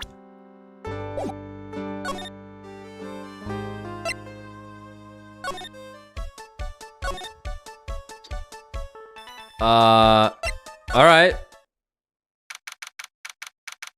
Alright. Hell of a room. It certainly is blue. Yeah, you know what? My anime figures are just right in front of my monitor. Just right in the fucking way. I imagine Brad just has a pile of Gunpla just lined up to the top of his monitor. Yeah, if I had the monitor space, I would. And as soon as I do, I will. No, but like, look at this thing we're looking at. Oh yeah, here, hold on. Mm-hmm. Well, it'll be there. Oh, it's just a giant. It's Maya. It's a giant Maya. Oh, if only. Wow, this place is so high tech. You can almost smell the electricity in the air. It is a computer firm, Maya. They can't work without electricity, you know. Who are you? Space woman spotted. Oh, Hello. I'm sorry, access is restricted to authorized personnel only. This is a computer This is just a robot. This is just a robot woman. Waifu bot spotted. This is a computer programming laboratory. There are far too many trade secrets that could be leaked. Like how if and else statements work. No one really knows. Wow, what secrets? Everything you see here is classified. No information can leave this building, so I'll have to kill you now. Goodbye. Understood. Who is this woman? She's like a robot from some kind of whacked educational... God, what a suit. Educational show. Like, imagine you're at a business meeting and someone's wearing this suit. This is incredible. They're a big shot. My name is Lisa Basil. I'm the company director. Director? She's human? She seems more like a ghost in a shell. Some sort of... I get that. I clapped at that reference. Is that what it actually says? She seems more like a ghost in a shell. That's really good. And that thing over her eye. Isn't that the same device as Glenn Elg's? It's a DMH, right? Nice try, but it's the other way around, Maya. It's an HMD. All of my programmers here at Blue Screens Inc. are supplied with HMDs. Then, do you write programs too? No, I just enjoy wearing this. I love her. What an excellent answer. They are pretty cool. I wouldn't mind one. So, what exactly is this firm's business? I will try to simplify it so that you can understand. We analyze the data management systems required by certain branches of industry, and then deliver optimum operating systems and source-level components to them. Okay. Huh? You lost me on the corner of analyze and management. Basically, we do nothing all day and get paid a lot of money. Oh. It doesn't matter, they analyze stuff. You got that much, right? The software we produce is distributed on CDs. Wow. How high-tech. CDs. CDs. CDs Yes. nut. Compact disc. Did I know that? I think I knew that at some point. Compact disc, you had to. I think I knew that at some point, but like that's just one of those abbreviations that's so common you don't really think about I'll it. say, I actually only recently learned what VHS stood for. What does VHS stand for? Hold on, let me think. It's not what you think it is. Video home something? What was the last word? Something. Video home something? Yeah, it's video home system. Oh, alright. Oh, Which is not like how you would... That's not like how you say English, so it's weird to say. a video home system. Yeah, Yeah. especially because it's It should be home video It's also an system. information device rather than a system. Yeah. Well, it is a system. The VHSs are like complex mechanical devices still, like weird analog devices. They should have been HVSs, home video systems. Like video home system is not how we say things. They wrote down a bunch of things, and people said, and people kept referring to them as VHSs instead, and we're like, guess that's what we're going with. But it's just like I obviously had VHSs as up until like 5 or whatever. But it was just like I didn't know what it stood for until a couple days ago. Yeah, I don't think I knew that either. But yeah, compact disc. Instead of floppy disks, it's a compact disc. Yes. Compact disc. Digital optical storage media. Yeah. I miss laser discs. I've never seen one, I don't think. Yeah, I don't think they look much different. But they're huge. Right. They're the size of records, but they're CDs. Right. It's the device. It's the giant red laser device that it's reads the them. middle ground between a record and a CD. Yeah. Because it was a record that was, made a lot like that before they made them compact disc. Shrink that shit. Of course, CDs are used for software as well as music. It is a small firm, but all of my employees are first-class programmers. Let's ask one of them what they are doing. That's funny.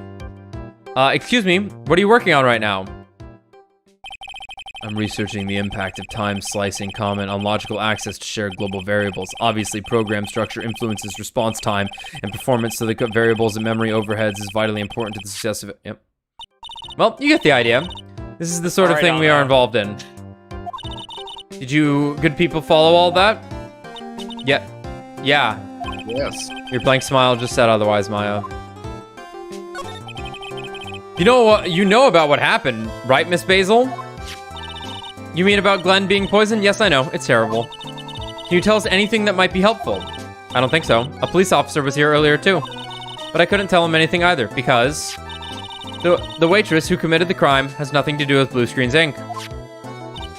Oh.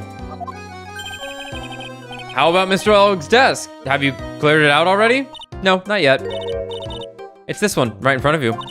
If there's anything that might be useful to you, you're welcome to take it. He's dead after all, and we don't care. I guess there might be a clue here somewhere.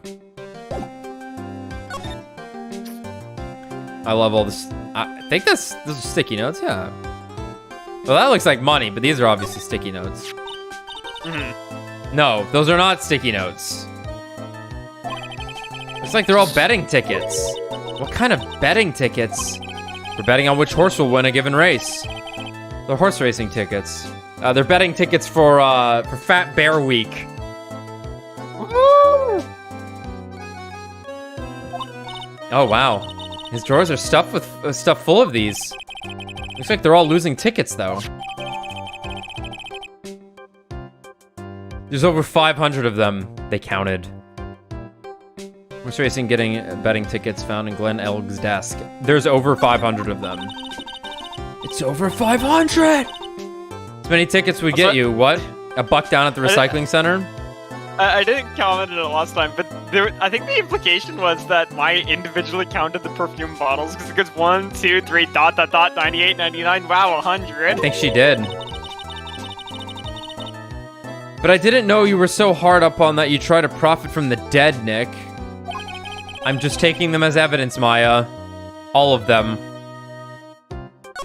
Just in case, you never know. He's really pounding that keyboard, isn't he? Wow, I bet that's where the pro and programmer comes from, huh? I guess I shouldn't be resting on my laurels. Yes, or if you're just, are you an amateur grammar? Yeah, a bad grammar. A new grammar. An okay grammar. An okay grammar. Resting on my laurels. Gotta expand my skill set and all that. Yeah, that's a good idea. Maybe I could become Old CD's apprentice. And what about your spirit medium training? My what? Hey, look, Nick. It's a supercomputer. It looks like it's really smart and wise, doesn't it? Computers are only as smart as the humans who use them, Maya. That explains why we don't use computers in our office. You work there too, Maya. Yeah, but at least I'm... Please, don't argue about something that's so trivial. Otherwise, the computer will laugh at you. She said she'd laugh at us, Nick. She's a human, Maya, not a computer. Ugh. A lot of mislabeling going on here.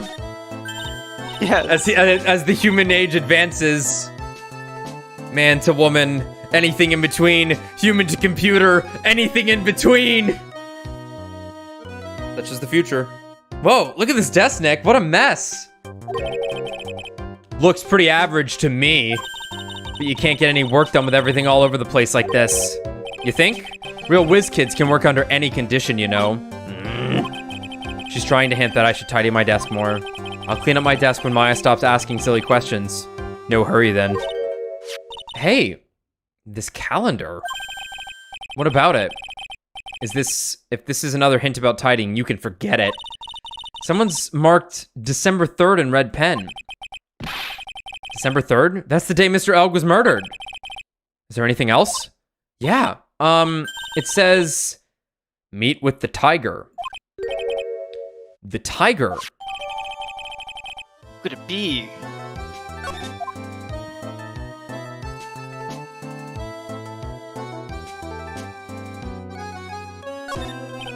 Those pillars almost look like they're moving.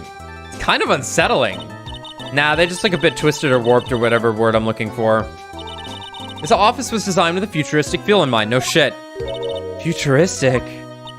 Yes, we tried to imagine what things might look like in the future when we designed it. It helps to soothe and calm the soul. I guess.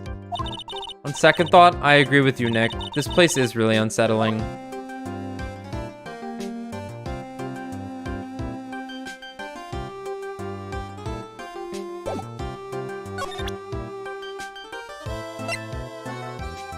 Oh, God. Would you mind taking a look at this? I'm sorry, that data is super admin. Souping! Super admin restricted desktop access password protected. Super admin restricted desktop access protect. What? This is madness. No, Maya. That is Sparta.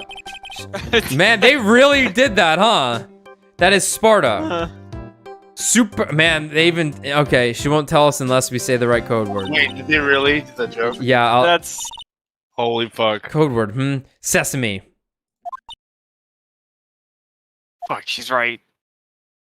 If it's not Sesame, then it must be her mother's maiden name. That's how it always is. There's no point in having a password if it's always the same thing, Maya. I guess she just doesn't want to talk about this. Maybe we should focus on asking about Glen Elg. What do you say? That was probably the longest of the this person does not want to see this yeah, that was interactions. That was wild.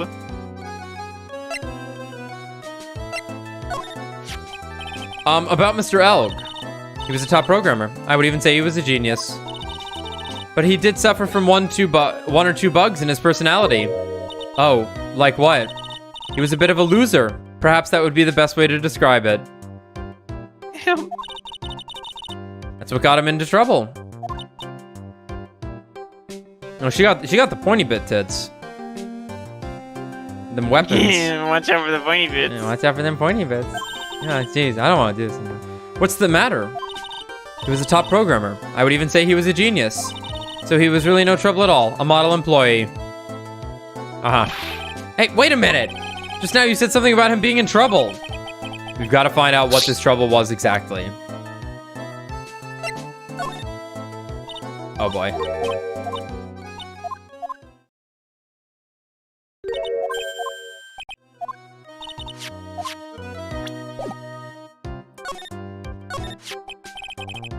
About Mr. Elg. Was he in some kind of trouble? I'm sorry. Why would you think that? I thought you said something about it just now. You said he got himself into trouble because he was a bit of a loser.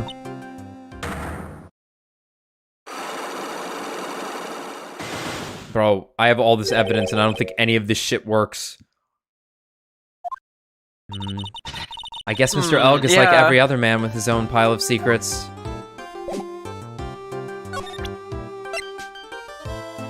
Trying to think of what... like, we don't have the losing lottery ticket or something, but I guess...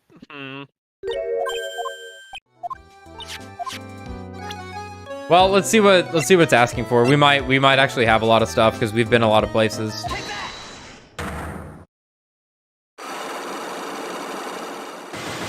Ah, fuck. Glenn's troubles. So, how about you tell me what kind of trouble Mr. Elg was in? I'm sorry, sir, but we don't deal with troubleshooting here. Bullshit. That's all programming is. Perhaps you would like to speak to someone in customer service? What's she talking about? I guess I better just take a shot and see where it gets me. Miss Basil, let me ask you something. Okay, do Mr. Elg's troubles have something to do with this? Okay, easy. What is that? A bunch of horse racing tickets. All losing ones. With that many tickets, you'll get $1 at the recycling center. I know. You good people are very, very bad. Cashing in on others' misfortunes is immoral. Is that a whiff of hypocrisy I smell? But what is the relevance of these tickets? The victim, Mr. Glen Elg. He had a gambling habit, didn't he? I don't think that's a logical conclusion based on the facts. Everyone likes to go to the races from time to time. Yeah, but not everyone buys this many tickets. Anyway, I don't believe that proves anything on its own. You're right, but I'm not through yet. Mr. Elg's gambling wasn't restricted to horse races, was it? The lottery. Horse racing? He bought a lot of tickets and lost a lot of times. That's gotta have hurt his wallet pretty bad, don't you think? Maybe bad enough to be the cause of some pretty serious trouble, perhaps? No! You are right. Glenn did have a gambling habit. You good people must not follow his example. Do you understand? Trust me, even if I wanted to, I don't exactly have the money to buy any. But if you win, there's no problem, is there? And Glenn had a winning ticket, didn't he? For $500,000. Yeah, but it's hard to imagine how he could have been in trouble then, isn't it? It's true that Mr. Elg won $500,000 in the end. But that was his first stroke of good luck. He was in deep trouble before that. Deep trouble? What do you mean? Mr. Elg's real problem was with someone or something more terrifying and ferocious.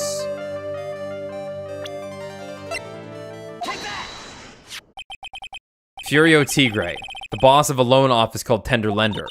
Tender Lender? People with businesses should think harder before naming their offices. Like you're one to talk. Well, what do you think? Our firm is doing very well at the moment. I don't think we need to borrow money. No. I mean about Mr. Elg. You think Glenn had something to do with this Furio Tigre? Yes. I'm sorry, I don't know of any connection between the two of them. Really, because I've got proof that Mr. Elg and the Tigre knew each other.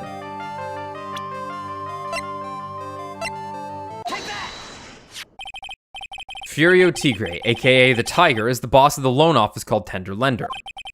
This is who Mr. Elg met with on the day of his murder. And the only thing a loan shark would talk with him about would be his debt. No. It's true that Glenn had racked up quite a bit of debt from his gambling habit. About $100,000, I think. Okay. Sure. Okay. $100,000. Ouch. But I heard he won the lottery, so he would have been in the clear. Shame Maggie couldn't get a bit of that good luck. Okay. So the guy got lucky and won the lottery. But what if he hadn't won? What was his plan then? Well, this isn't easy to say, but he said he would use his talents to repay the money. His talents. I suspect he was talking about programming. What computer program is worth $100,000? A lot of them. Yeah, like... Perhaps you people should leave so I can get back to my work. I'm so close to cracking her. The program in question, was it by any chance this? I was sure of that one, fuck. It's a very delicate matter. What else would it have been? Without the necessary data, there's really no way I can access the information. Huh.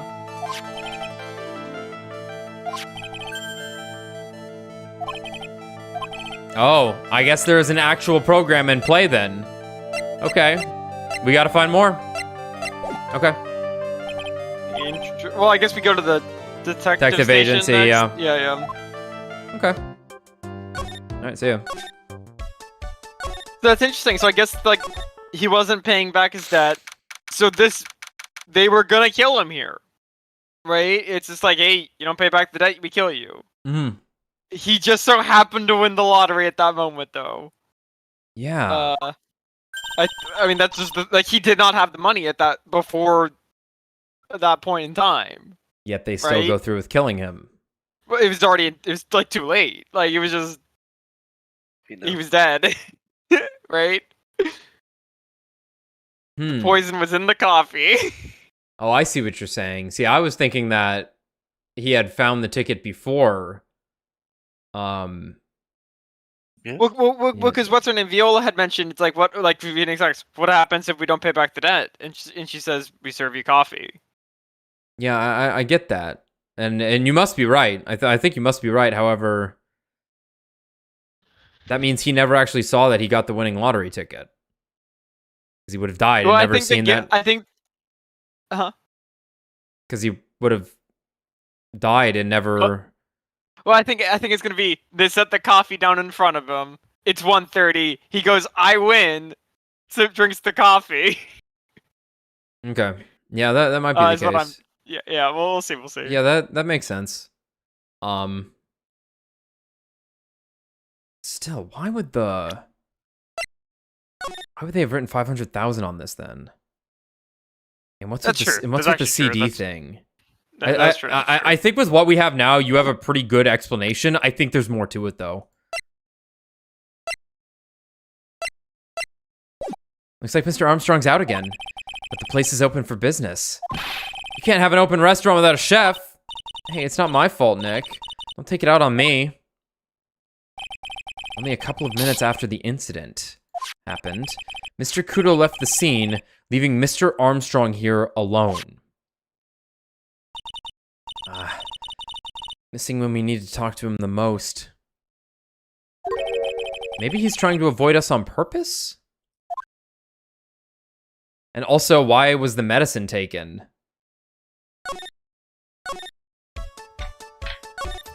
When was it taken? I need more solid time frames.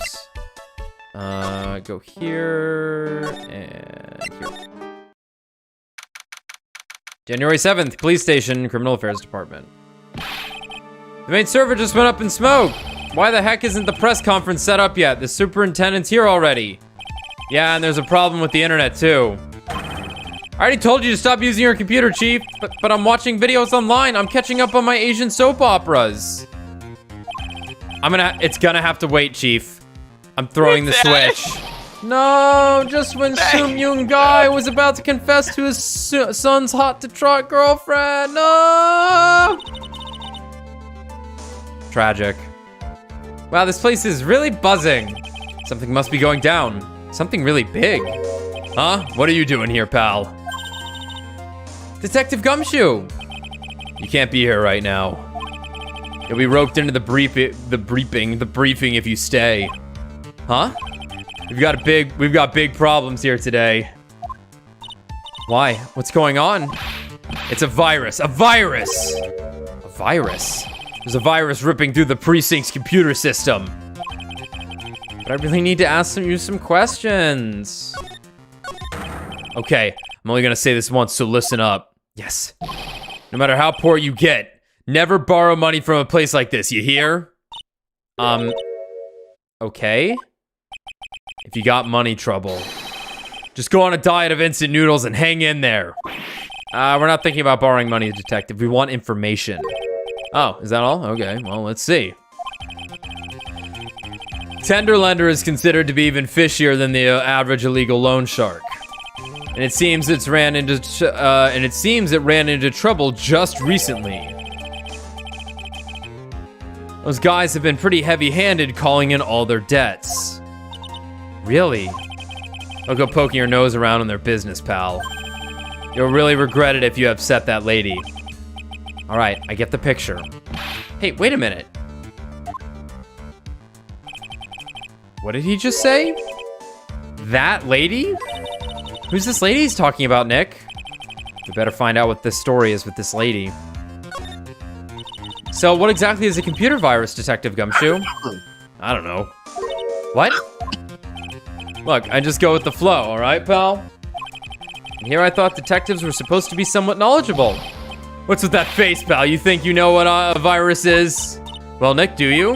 A computer virus? Sure. I mean, only in simple terms, of course. Really? Wow, you know everything, Professor Nick. Yeah, I'm gonna call you Dr. Wright from now on. Not bad. Hey, that sounds pretty cool. Don't you agree, Dr. Wright? Why do I get the feeling they're making fun of me? Okay, fine. I'm no expert, but I can at least explain the basics to the two of you. A virus is a program that gets inside a computer and causes damage. Damage? You mean it makes the machine go boom and explode? No, the damage is, well, it's all internal. So the inside goes boom, right? Imagine all the case data you've got stored on your PCs here in the station. A virus could wipe out all that. That's the kind of damage I'm talking about. Whoa, You know, that's scary. the term bug literally came from, like, one time a moth flew into, an early computer and been fucking broke it. Excellent. And anytime, any unintended functionality, now a bug. Yep. Yeah, and what's even more scary is that viruses are infectious. Yeah, no, I know Infectious? the computer programmer who was involved with it kept the journal, and they kept they put the moth in the journal. Yep. Yeah, it was cool. Most computers are connected together on a network, right? A virus can move from one machine to another over the network. So the virus just keeps spreading faster and faster. Just like a real virus, huh? But Nick, why would anyone want to make a program like that? Yeah, it takes ages to type all that data. Why would you want to destroy it, pal? No. People don't infect their own machines. They send the virus to someone else's. What? That's horrible. Oh, I get it. It's like you sneezing on Mr. Godot so he catches a cold. Right, then he wouldn't be able to turn up in court because he'd be too sick. You really shouldn't do stuff like that, Nick. It's wrong. Who, what, where, when, and why did the conversation jump to talking about me? Anyway, that's what a computer virus is. A bad program that causes damage. And all the different viruses have names, right?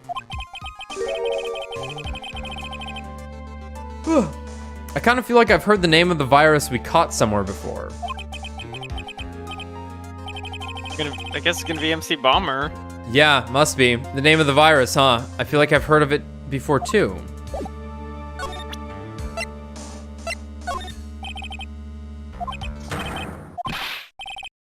Oh, this was progress. Fuck. Every time the thing doesn't pop up in the corner, I'm like, yeah, but okay. I think he did say something like, "I'm busy thinking about Maggie." Or something. This is it. This stupid name. I remember now. I thought so. Here it comes. Well, just nod to yourself and keep me in the dark, Nick. What's going on? It's okay, Maya. You don't have to cry about it. Yes, I do. The name's scribbled on that sports paper and written on that CD. Either would've worked. That's cool. That's the name of the virus. MC Bomber. What? Yeah, the virus that's infected every computer in the station, pal. It's MC Bomber. Can you give us any more details, please?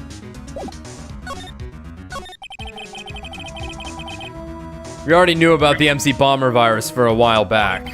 A group of criminals issued a series of demands to the head honchos of law enforcement. Sorry, Wright. Don't think you can touch this one.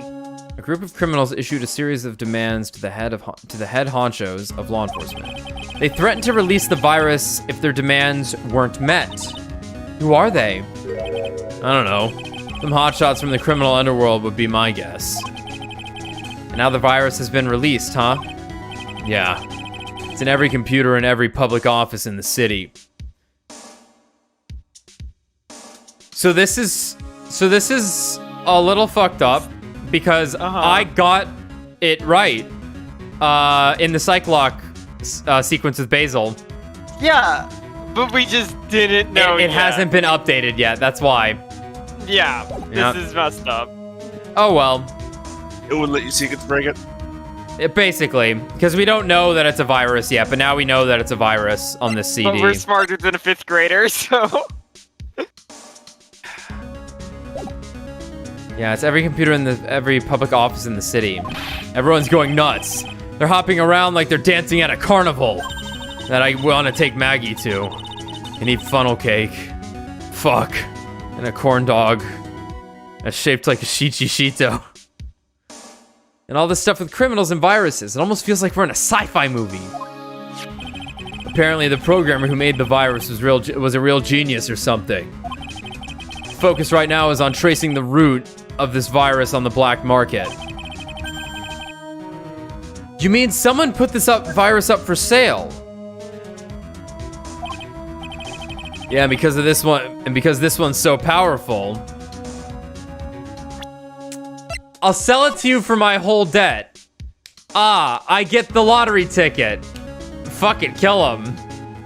He raised the price, I guess. Huh. Yeah, I'll sell you this virus for 100,000. Wait a minute, I don't need to sell it to you anymore. Right. Because I just won the lottery. Pay me 500,000. Fuck it, kill him, take the virus. Yeah. How's that sound? Yeah, that's Because look, MC Bomber pointing at 100,000. That's how much his debt was. Yeah. But what could Mask Day Mask have to do with it? What could it mean? What could it mean? Why does he have chairs? What's his pauldrons? Oh my god. You're on one tonight, Tommy. You're turning into me, just misinterpreting everything. I was like, why does he have stools with him? Those are his pauldrons. Those are his royal pauldrons. Okay. You know that shit. You know that shit that Lana was wearing. God, I miss that woman. Me too. Okay. Yeah, and because this one's so powerful, they're estimating its price tag was in the millions of dollars, pal. In the millions? A virus can be worth that much? Yes. Found at Tenderlander. Contains a computer virus program. Anyway, I have it right here. You what?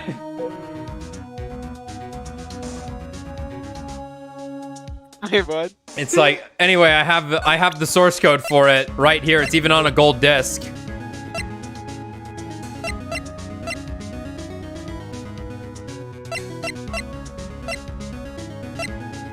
You seen this shit?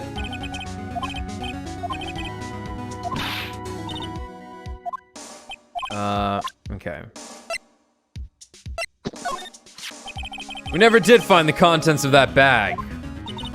It was medicine for Mr. Elg's ruptured eardrum, right? Yeah, we found traces of it in his left ear canal. He must have used it while he was at Très Bien. We're sure of that much.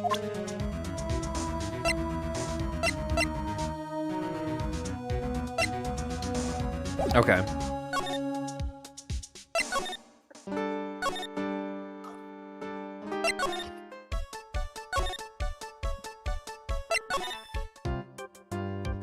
Oh, wait, hold on.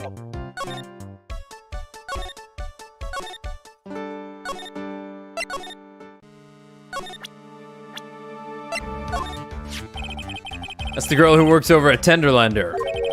You want to stay away from her, okay? I mean it. She does look kind of unforgiving, doesn't she? That should be the least of your worries, pal. What's that supposed to mean? What could be worse?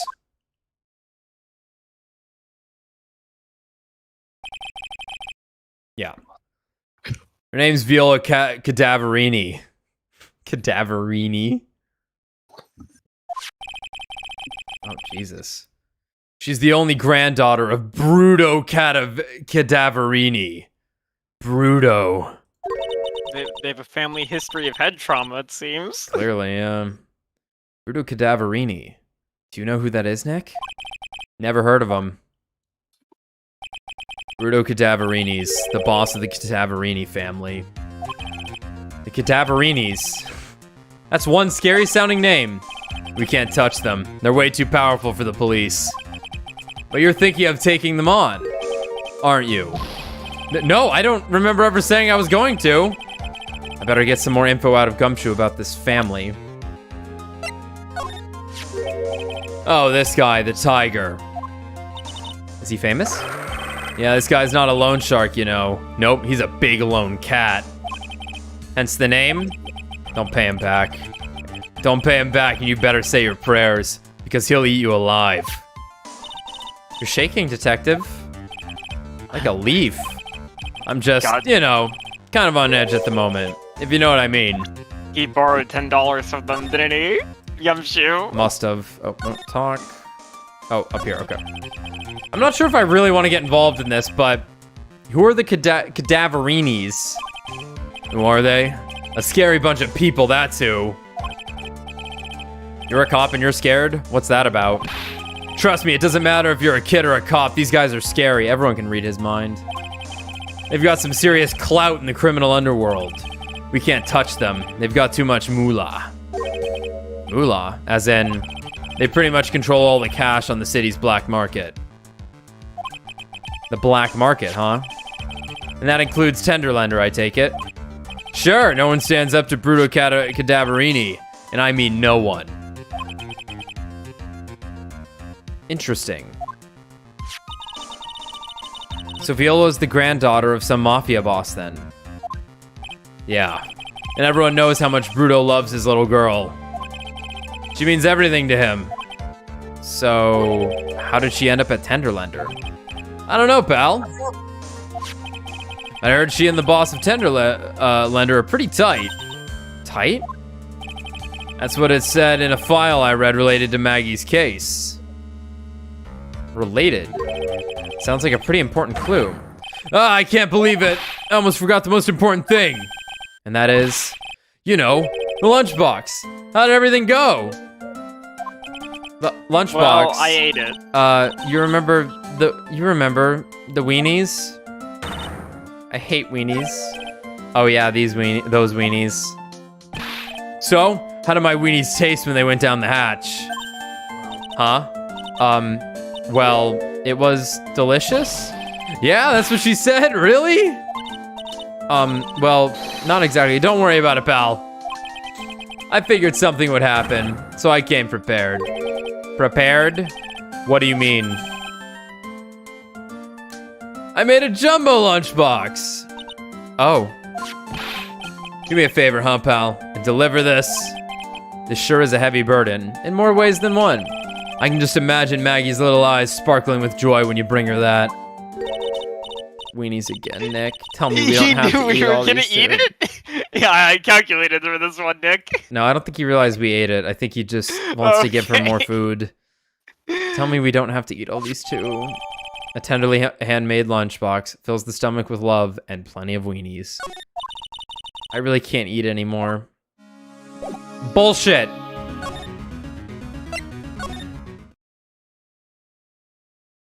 She's gone. She was just here.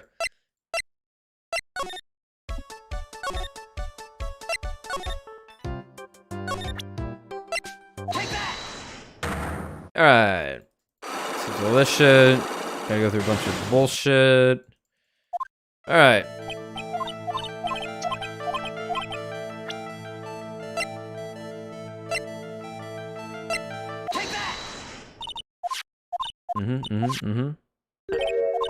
Now to show you the same evidence, which you should have reacted to the same way.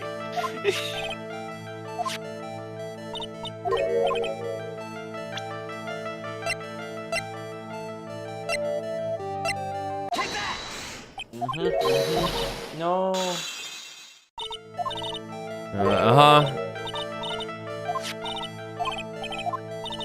Start imagining how he could have been in trouble then, isn't it? It's true that Mr. Elg won $500,000 in the end, but that was his first stroke of good luck. He was in deep trouble before that. Deep trouble? What do you mean? Stroke's real problem.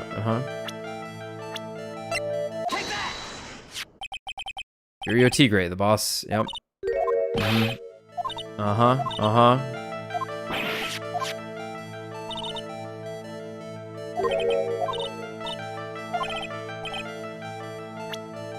Okay, almost presented him twice. Oop, that was an accident.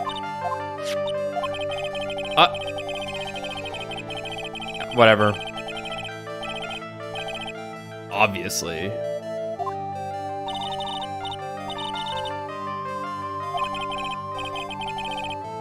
Not even slightly. What was all that mumbo jumbo? It's exactly as my programmer explained. I'm guessing I picked the wrong piece of evidence there.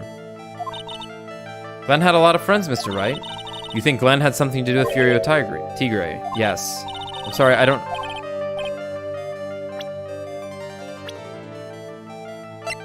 That mess up was bound to happen at some point. Went to meet him on the day of the murder. No. Okay. It's true that Glenn had racked up quite a bit of debt from his gambling habit. About $100,000, I think. $100,000. Ouch. But I heard he won the lottery, so he should have been in the clear. Shame Maggie couldn't get a bit of that luck. Okay, so the guy got lucky and won the lottery. But what if he hadn't won? What was his plan then? Well, this isn't easy to say, but he said he would use his talents to repay the money. His talents? I suspect he was talking about programming.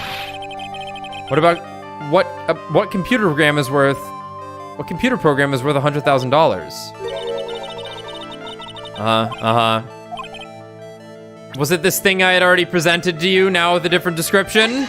Sure is, bitch. Well, this is it, isn't it? This is the virus that's infected computers worldwide as we speak. MC Bomber. No. Computer program woman, mind broken.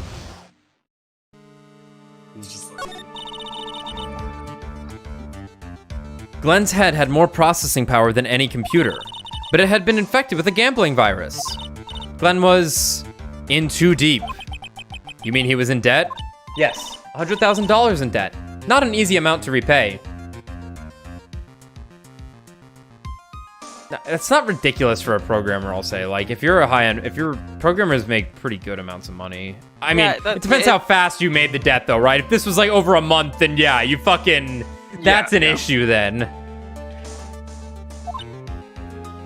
So, he said he was taking on some extra work, something a bit risky. Risky? How? Maybe he was going to become a waitress at Très Bien. Where do you come up with these ideas? He smacked her just then.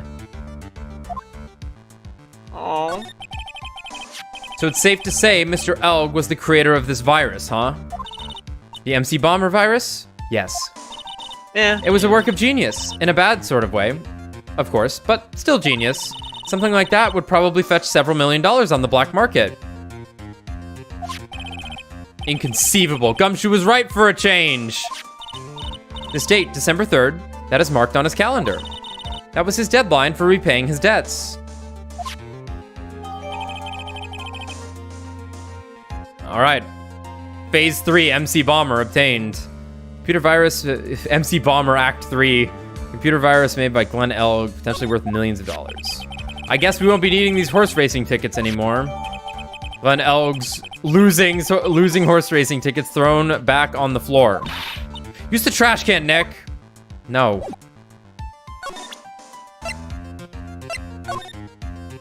Oh, God forbid.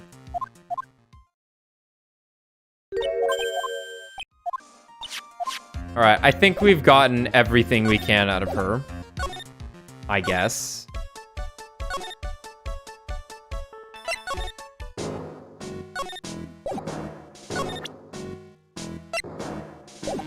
We got everything from him, I think, right? Probably. I think the next cyclic we have is Viola. But yeah, I guess we got the story on her, but we didn't. Let's give it a try. Yeah. Might as well give it a try. Oh my God. It seemed like we had to break her hiding back about like her accident, which we didn't really find out about, but maybe we do know enough to get about it. Well, let's give it a shot. Worst it does is help us know where to go. What we need to look for. Woo! The head bandage. You said that bandage around your head was from an operation. You also suffered a fatal injury to the head, correct? Yes. The operation was very difficult, apparently. Now, by fatal injury, you mean you were hurt very badly somehow, right? Did the injury in question have something to do with this? Okay, so it's gonna be the car thing because we learned her last name is actually important. So. Yep. Yeah. I have here a car repair bill. From this, it seems pretty obvious that this car was involved in an accident. Let me see that. This bill is made out to the Cadaverinis. Yes, it is. I don't think I ever introduced myself. Tell me. What do the Cadaverinis have to do with me? Something tells me she's not about to say hi and introduce herself. All right, then. Your relation with the Cadaverinis is very strong, and this is why. Her profile? I think we got him. We got him. Oh, okay. Yeah, we got him. I know exactly who you are, Viola Cadaverini. You sustained that injury in a traffic accident, didn't you? It happened about 4 months ago. I was driving in one of our family's cars when someone pulled out in front of me.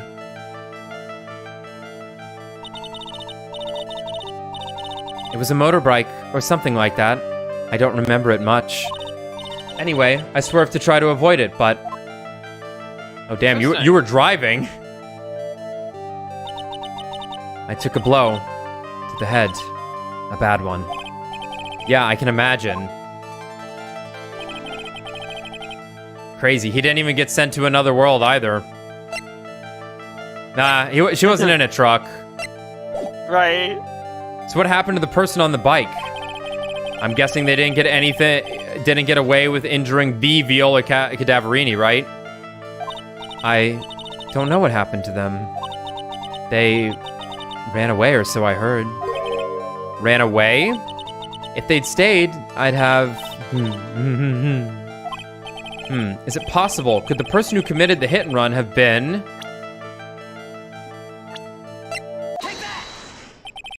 It was this man, wasn't it? He was the cause of your accident. It wasn't Don Tigre. I refuse to believe it. We collided. The motorbike and my car. But Don Tigre isn't injured at all, is he? It was the Tigre who caused Viola to crash. I can feel it. Plus, one of her locks just broke. So she must suspect it was him too. I'm sorry, Miss Cadaverini, but I have proof that the Tigre was involved in a traffic accident on his bike. The bike. Might just be the bike. It's all beaten up, yeah. In fact, it's the bike. The bike. It's not exactly a motorbike, but Mr. Tigre rides around on a scooter, doesn't he? And you'll notice that the front wheel guard is badly damaged. Miss Cadaverini, you know the truth, don't you? This repair bill was paid by Furio Tigre. The Cadaverinis have known for ages who caused the accident, haven't they? It's possible. Perhaps. Somewhere inside me, I know that may be true. I knew it. But Don Tigre still saved my life. The operation was very complicated. It was very, very expensive. How much are we talking? 500,000. I'm gonna guess. I think it has to be 500,000. She seems kind of hesitant about giving me an actual figure. I should back off. Well, anyway, it was the Tigre who paid for it, right? After I recovered, Don Tigre told me. He said he paid for the operation because he cared about me.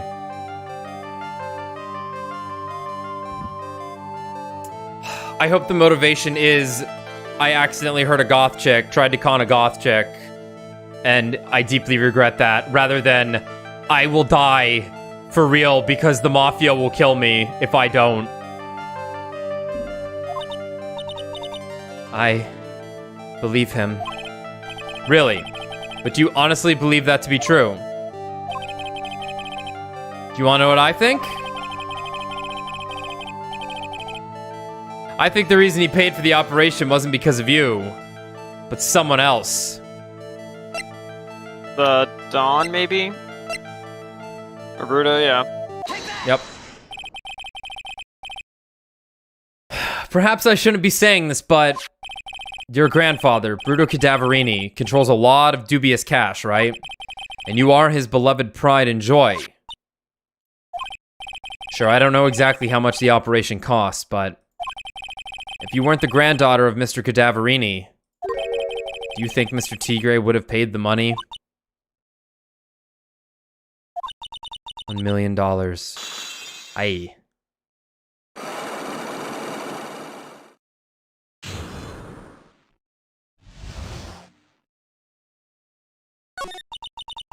Four months ago, I was in a traffic accident. That's why I needed the operation. When I woke up, they told me it was nothing serious. A simple procedure. Oh, really? Well, I guess if she recovered in 4 months, it couldn't have been too big. They said the operation cost $1 million. And that was with health insurance. $1 million bucks?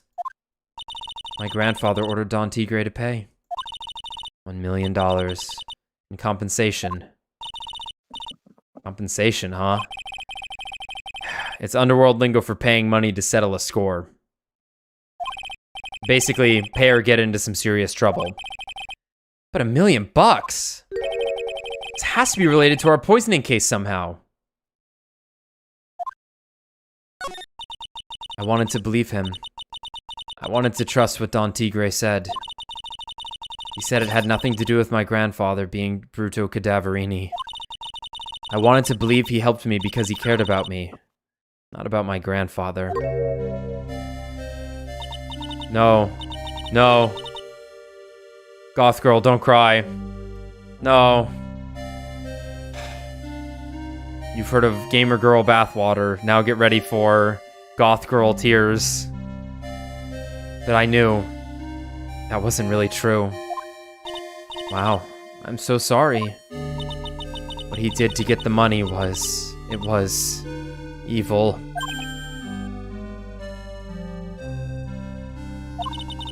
He said it was all for me, so I helped him.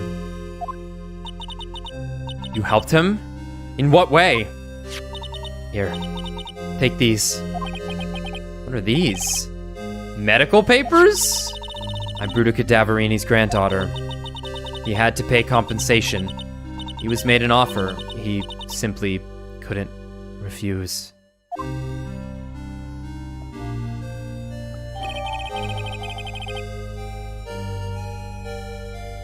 A $1 million bill for cranial surgery. Payment was due last year. I'll say, she grew her hair back out pretty quick. Yeah, that's true. Don't worry about it. Well, I guess zombies, you know, they say your fingernails and whatnot keep growing, so... it's been growing. Wow, I feel so bad for Viola. It's inexcusable. Huh?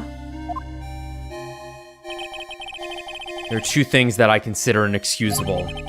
Poisoning and betrayal. Wonder where those stem from, Phoenix. Only a cat. Now murder I can excuse. Yeah, it's not like I can excuse, but I draw the line at poisoning and betrayal.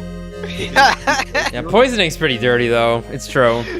It's also shooting hard. someone's father in the elevator I could excuse, but if he poisoned him, Beating my boss to death with a statue one of my best friends made, I'm fine there. But then poisoning, if it was betrayal, I just couldn't. only a coward would hurt people using either of these tactics. Mr. Red Wright didn't betray Mia, so I have no issues with him. It's cool. Is everything all right, Nick? No. Right after we finish our espresso. Yeah. I won't need to convince Viola of anything else, so I guess I can get rid of this. Okay, repair bill thrown into the trash.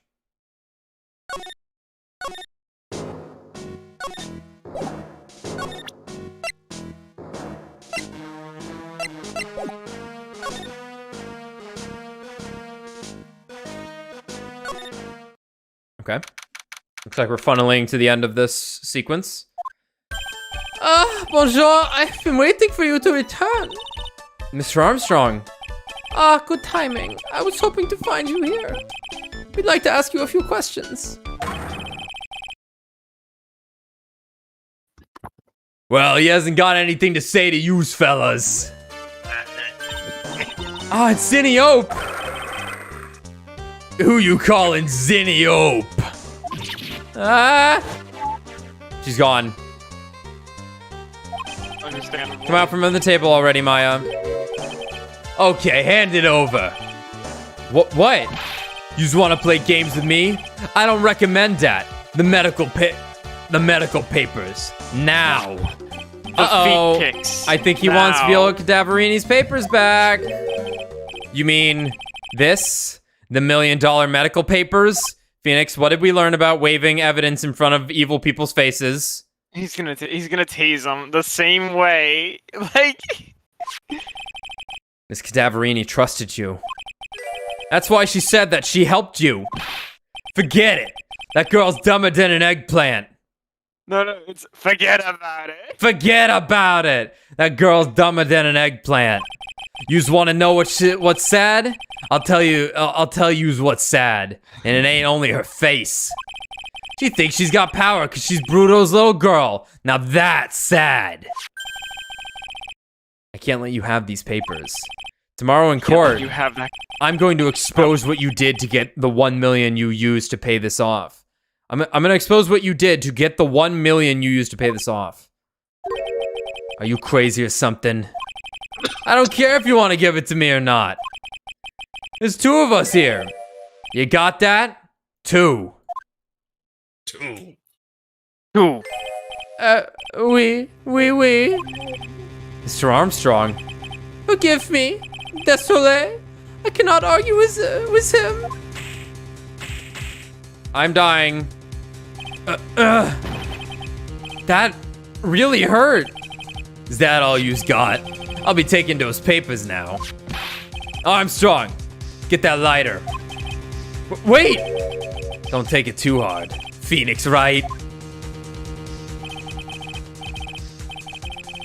Yeah, that was so stupid. I shouldn't have let my guard down.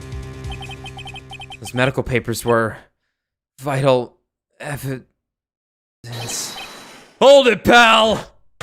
No! He's a fucking hero, dude. He's a fucking hero. Detective Gumshoe! Detective! You think you're gonna stop me, copper? Beat it! Rawr! Whoa.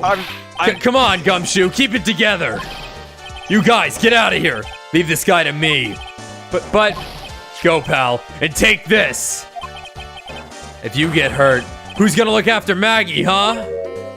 What a hero. All right, thanks, Gumshoe. No one could take on the combined power of Gumshoe and Phoenix. It's true. Wait, Like, Nick, don't leave me behind. Goku kneels. Goku kneels.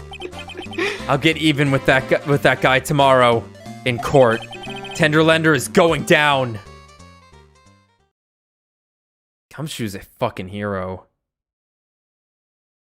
God, I hope he gets laid. 21-year-old Phoenix Wright could kill a man with a shove. The 26-year-old Phoenix Wright ain't who's stopping him? Who's stopping him? Okay, it looks like this will be a 2-part trial. Okay. Cool. Well, get some music on, and I'm gonna take a quick break. Cool. Good morning. All right, I'll be right back. I'll also be right back.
I've thought of two very important things in this brief respite.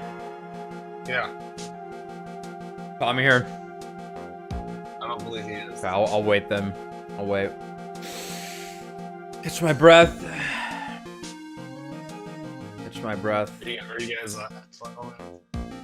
I can't hear you, what? Oh, sorry. Are you guys at trial now? Yeah.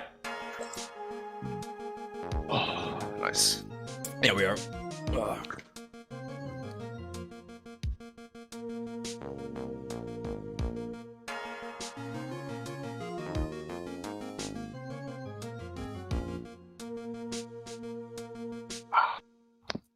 I have now reached the my nose dripping.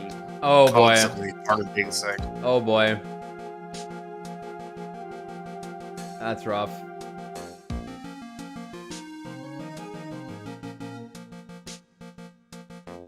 Yeah, that's rough. Hopefully you don't mess with them. Okay. Now Tommy's back. I thought of two important things in this brief respite. One, I hope Gumshoe has arrested that guy for assault. It would be nice. It'd be nice. Two, Make our job easier. Can't you also arrest him for what is it? Obstruction of justice. Impersonating a lawyer. impersonating a lawyer, intimidation, probably of some kind. Yeah, witness intimidation, obstruction of justice, tampering with evidence. A lot of Murder. things. Murder. We're getting there. Suspect in murder. And the second most important thing is put Gumshoe as a monster in Monster Hunter. That would be the that's the one they need to put. Oh. Just this fucking beast of a man that 1,000 people are hitting. Throws weenies at you. Says shit wrong. Alright. Good morning, Mr. Wright. Good morning, Maggie. So what do you think is gonna happen today, sir? Yesterday's session didn't go so well and ended on a giant mystery. That's true. And we still haven't solved a single part of it yet. Are you okay, Nick? Huh? Oh, yeah, of course.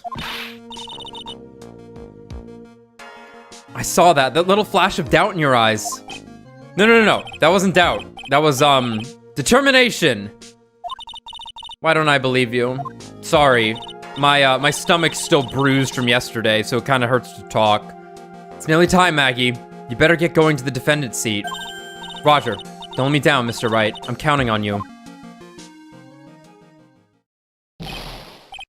Hey, pal. Did you arrest that dude? Hey, Detective Gumshoe. Quit stressing Maggie out. She doesn't need that. How did you know she was stressed? Because she's a fucking defendant? Duh? I was watching through the doorway. Oh. You look like you lost the case already. Show a bit of confidence, will you, pal? Here, maybe this'll help. Huh? Have you taken up aromatherapy too? Not in a million years, pal. Don't tell me that you don't remember this thing. Come to think of it, that doesn't look like one of those aromatherapy bottles. This is a small bottle that turned up in Trebian's kitchen a couple of days ago. Oh, we get to see her again. Wow, look at these little bottles. Oh, they're aromatherapy oils. He's got so many, they're overflowing onto the floor. Hey, wait a minute. There's one bottle that's different from all the others. Well, what do you know? And it doesn't have a label either. And it doesn't smell. You finally got the analysis results back from the lab. So, what is it? Is it the poison? I'm afraid not, pal. It's medication. Medication? Yeah, for ears. Topical use only, apparently. Crazy. For ears, you mean... Yep. It's the medication Glenn Elg was using for his ruptured eardrum. What was Glenn Elg's ear medication doing in the kitchen?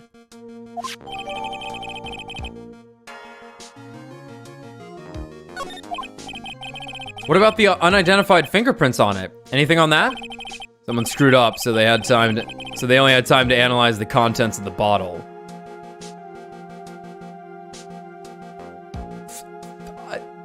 Understandable? Like, it'll happen. Another hour and they might have gotten something on the prints, but... That's going to weaken its impact as a piece of evidence. Okay, pal. This is it. Make sure your defense is impregnable today, okay? Today's trial. I'm gonna expose that guy for what he's done, or my name isn't Phoenix Wright. January 8th, 10 a.m. District Courtroom, number 4. There he is. Court is now in session for the trial of Maggie Bird. The defense is ready, Your Honor. By all means, have Godot for this one, because I'm gonna have to do fucking. I'm probably gonna do most of the witnesses anyway. So, but what's up? Ready and waiting as I was just gonna. I practiced a little bit, didn't have too much time. Oh, you're fine. It sounded fine. It was good. Ready and waiting as always, Your Honor. Very good. Then we'll get underway at once. Yesterday, we heard the testimony of Mr. Victor Kudo. He claims to have witnessed the defendant putting a powder into the victim's coffee. However, the witness's testimony was plagued with a number of problems. The mark on the rim of the cup shows the victim drank from it with his right hand. But according to the old man's testimony, he picked it up with his left hand. Thank you, Mr. Godot. Furthermore, according to the witness's account... Sorry, I read that as almost like a yes, we know, Mr. Godot, thank you kind of tone, but that's totally... Thank you, Mr. Godot. Furthermore, yeah. According to the witness's account... The victim was listening to the radio with an earpiece in his left ear. Yet, the victim's eardrum was ruptured, which made him effectively deaf in that ear. Why didn't they show this last time? This is insane. Why didn't they show this last time? Maybe these are like artist interpretations. And like, it's like, oh, a guy drew this for us. Like I guess, sketch. but they got those at the police oh right? yeah, you mean the back of the waitress that they drew instantly also last time? Uh-huh. Yeah, this is weird. Like, I don't see why they couldn't show this. Victim's left eardrum was ruptured, which made him effectively deaf in that ear. It's amazing how many contradictions a single case can have, huh, Nick?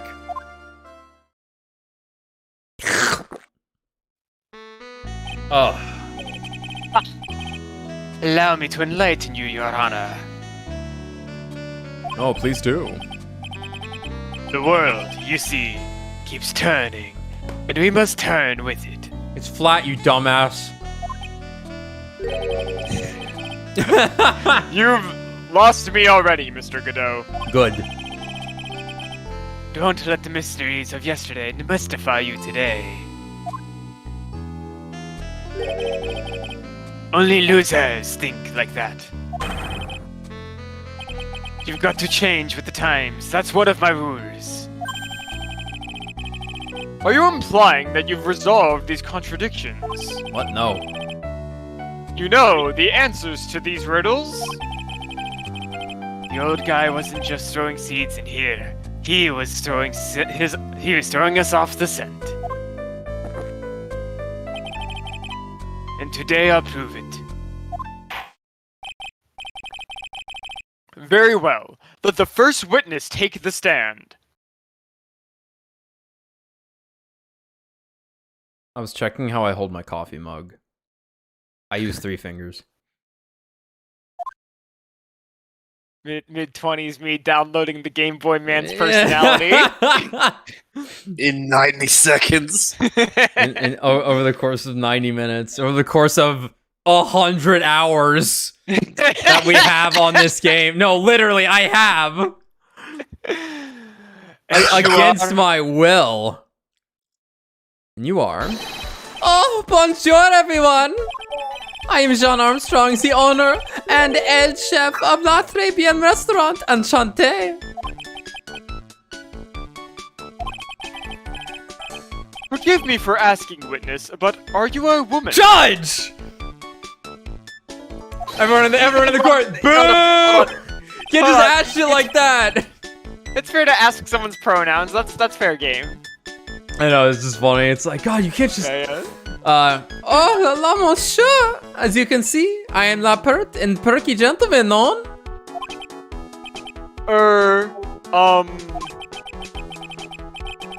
On the day of the incident, you were in Très Bien's kitchen. Isn't that right?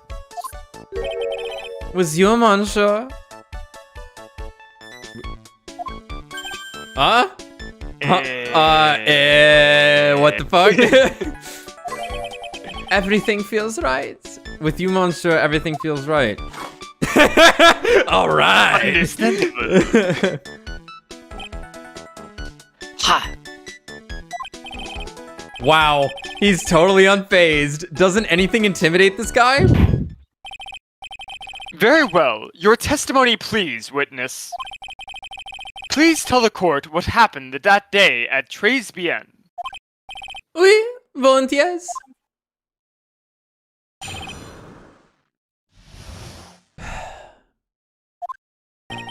When it all happened, there were 2 customers in my restaurant. I remember, I was experimenting with some new art deco that day. Like having a large mirror between the tables, for example. Oh my god. Well, here we go. Like having a large mirror between the tables, for example. Oui, perhaps that is what old man was looking at. La cup, la earpiece, and the glasses. You would have seen everything in reverse, no? Okay. A mirror? Oui, un grand mirror. La most enormous mirror.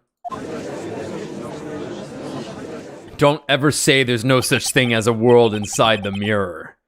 And suddenly, the mystery disappears. Do you have the mirror? Can I see it? No. No. No? Like I said, the word keeps turning, so roll with it. That would explain the coffee cup and the earpiece conundrum. Can I see it? The mirror would No. have made everything appear back to front. What the heck? front It's way to too back. early in the morning for this to be happening to me. Now then, Mr. Wright, you may begin your cross-examination. Yeah, thanks.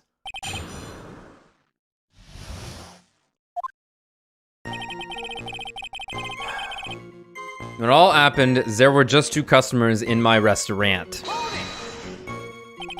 And who are the 2 customers exactly?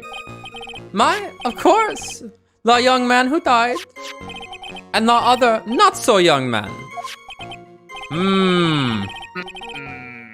You are referring to yesterday's witness, I presume. What about the other man Maggie says she saw at the table? Like, I need more concrete time to be established here. Yeah. Something tells me Mr. Armstrong isn't planning to disclose his existence. We need some hard evidence before we can bring him up, don't we? I guess I'll just have to try a different approach for the time being. I remember I was experimenting with some new art decos that day. You were experimenting with art deco? How come I never heard about that before today? You are not familiar with the language of interior design, monsieur? No, please stay on topic. Now, why didn't you tell the court about this before? But I did, just a few moments ago. Ahem. Excuse me, Mr. Armstrong. This deco you mentioned, are you referring to some sort of Decocture? Decocture? Deculture. Decocture. Not cockturn. Cockturn. Cocksucking son of a...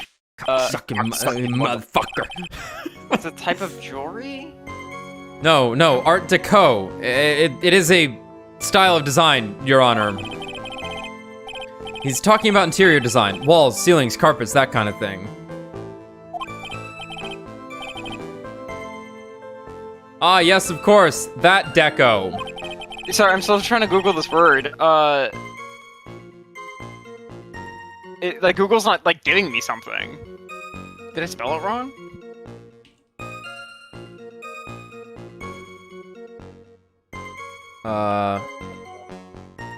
Sorry.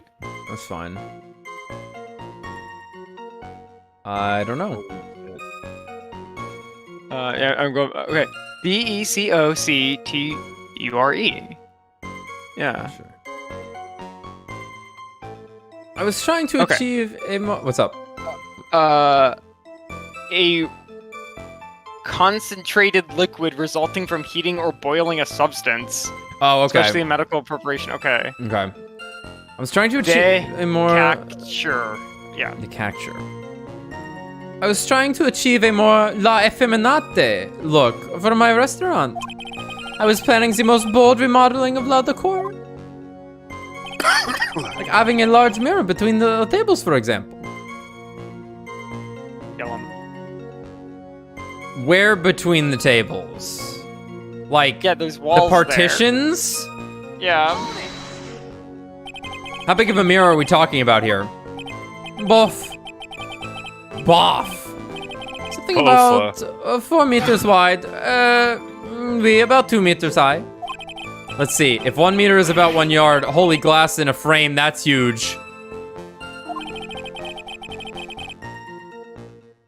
I was intending to install it on the ceiling eventually. The ceiling? Is there a mirror on the ceiling? I don't remember. No, but I decided not to go through with it in the end. What should I do? Should I ask him more about the mirror or not? Press harder. If you really had such a large mirror in the restaurant, someone would have noticed it. But there's nothing about a mirror in Mr. Kudo or Maggie Bird's testimonies. But... Objection. You didn't have to ask, Wright. You only have to blame yourself for such sloppy work. What? I wasn't on this case first! A mirror was delivered to Tres Bien the day before the incident. Really? And Senor Armstrong testified that he was carrying out some design changes. And as it turned out, he didn't actually use the mirror in the end. This just doesn't add up. Even if a mirror was delivered to Tres Bien, it doesn't prove that it was in the restaurant on the day of the crime. If you want to doubt someone, Wright, look in the mirror. I'm sure the person you're looking for will be dubious enough. Looking back at you will be dubious enough. Look. So the witness yesterday had seen the victim reflected in a mirror.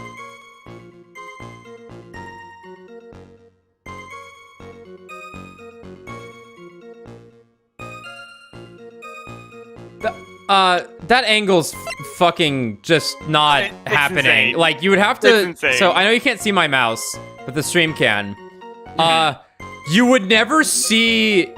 You could only glance at the earpiece from there, I think, is the idea. Yeah, like... Where could this mirror have been then? On the series of mirrors? No, it would have had to have been where the window is, for him to see it that way. Yeah, it couldn't have been anywhere else. It would have to have been on the exterior wall. Well, the interior wall that lines the exterior. No, it's insane. And also, if you were looking straight at him, you probably wouldn't see the other side if he was in your line of sight. If you were... Yeah, this is ridiculous. And unless the old man, it was sitting at the table that the other side of the partition was on, and the mirror was like in the doorway. No, they showed he was in the table directly to the south of the one where he died, and also that he was on the chair to the east. Yeah. Obviously there was no mirror, so yeah. I know. I'm just like making sure I got all my ducks in a row. So the witness yesterday had seen the victim reflected in a mirror. Can someone point out how this mirror was laid out? No? Anyway, guilty. Perhaps that is what the old man was looking at. Looking at where? Normally, I'd expect people to know the difference between a reflection and a real object. Normally? How does normality come into this? That's lame, Wright. Even for you. What are you talking about? Huh?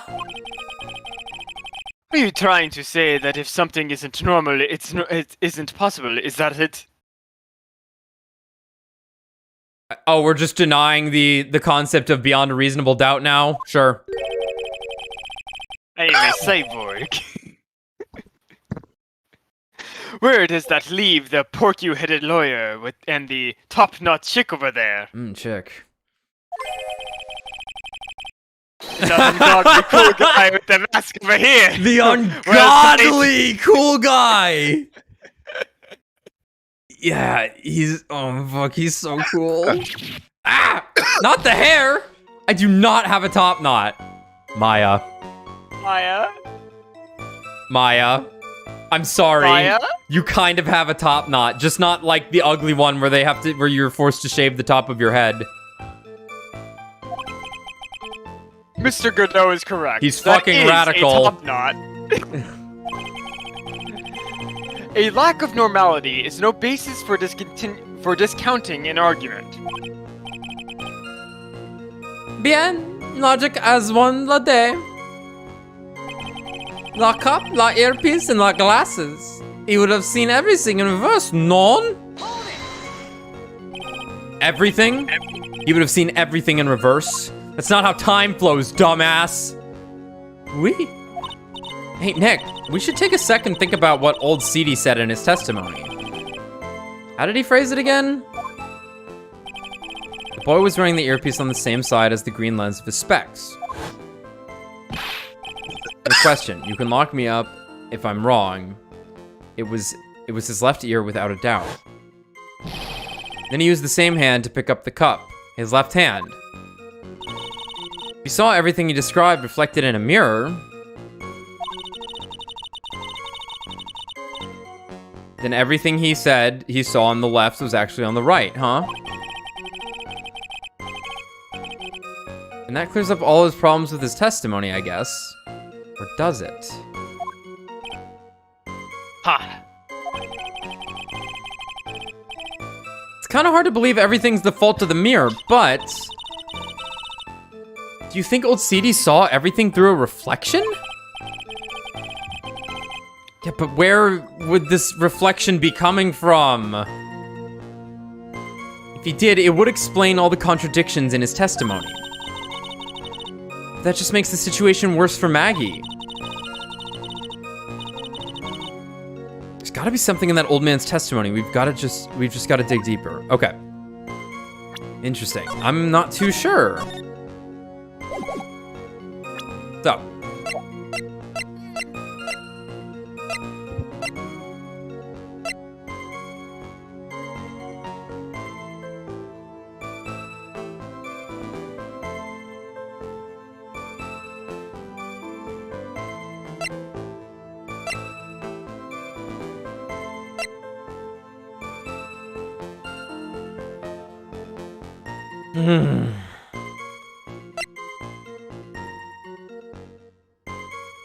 Maybe there was a mirror.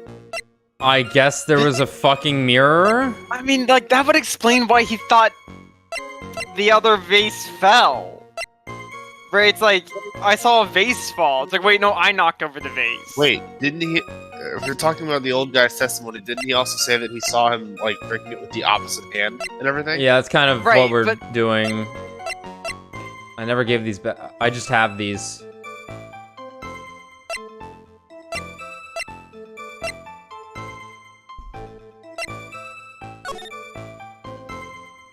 Mirror where? Mirror Dokuda. There's no mirror in this image. Alex never say there's no mirror. Oh my in this god. image. Oh my god. The last person who said that got killed, maybe, perhaps.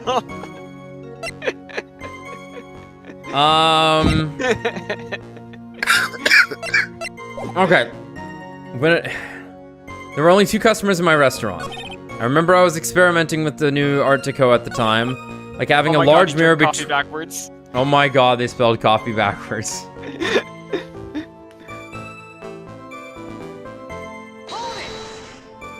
Like, where? Where? Where was this huge mirror?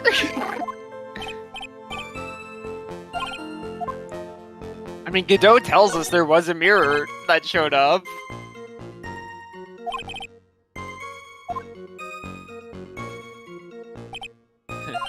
Yeah. I'm gonna try something. Mm-hmm. I'm gonna try something very simple. That should work. This should work. Why didn't this work? Oh, I didn't even see what you clicked. What was it? The photo where there should be a mirror in it. Oh, sure. You know.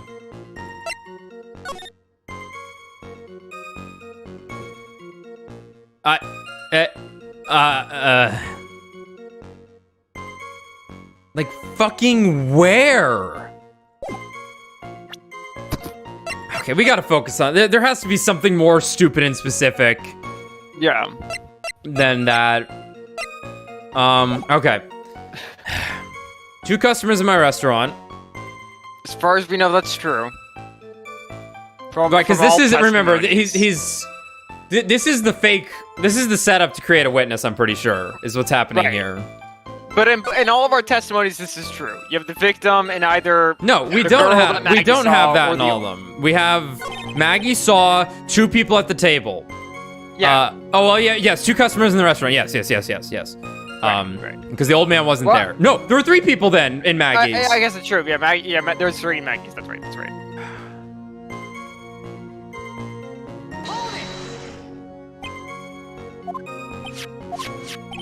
Victim, old man. Something tells me Mr. Armstrong isn't planning on... We need some hard evidence before we... Okay. Different approach.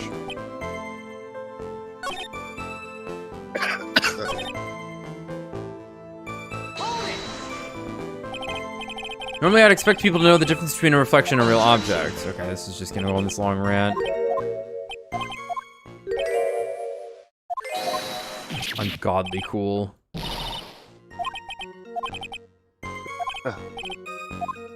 Okay.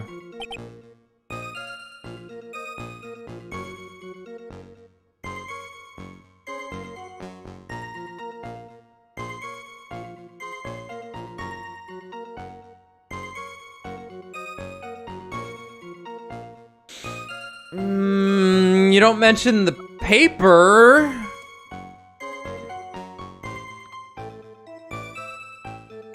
But I don't know if that would matter.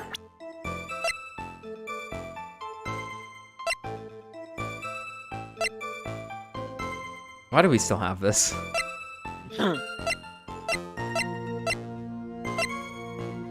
Let me see what he says here again. Right, because this would make everything on the right side, meaning he was holding the paper in his left hand. Everything would be in reverse, no? Okay. Right, because he saw everything as if he was using his left hand. Do we have anything that points out for sure that the guy had used his left hand at some point? Which I guess would... No, that's not what we need to go for. Well, I guess we do have an issue with,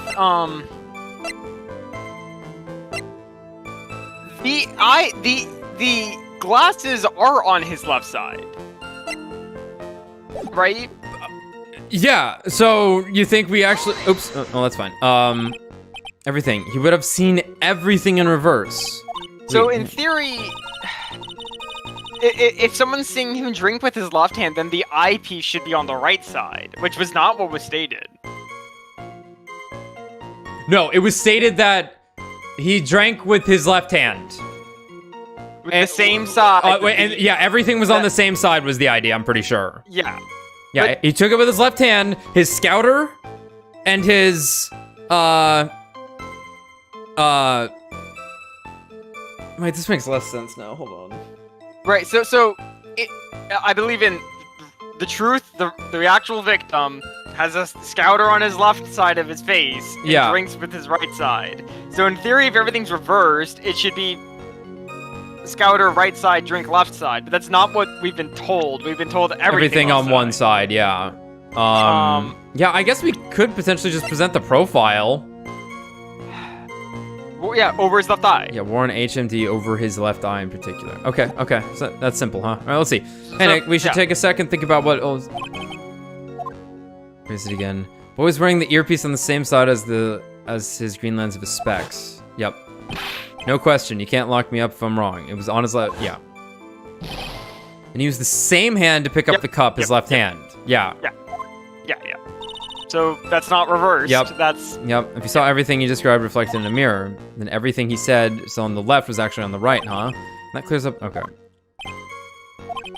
Duh.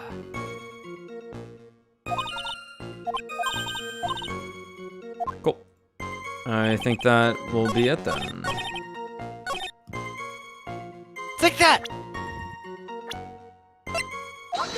Nice. Oh, okay. The coffee cup, the earpiece, and the HMD. Let's think back over Mr. Kudo's testimony for a second, will we? I'll never get over this animation, the smack in the paper. It's the best. So his good. eyes are the best, his expression's the best, the paper smack's the best.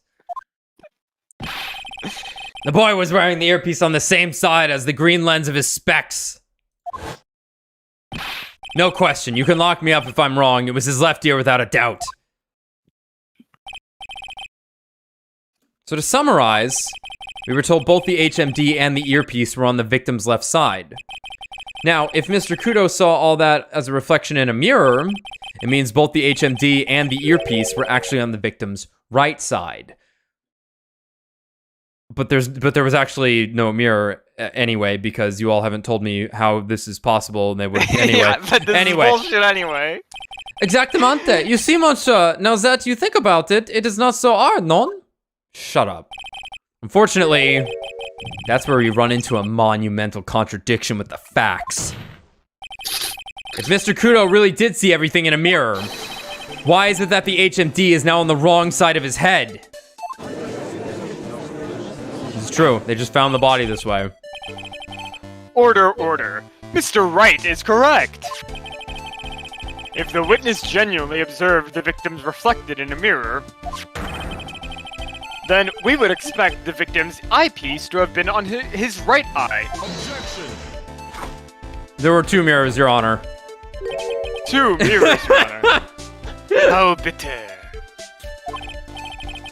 Right. You should have a taste of this bitterness. It'll calm you down in no time. Don't throw the coffee!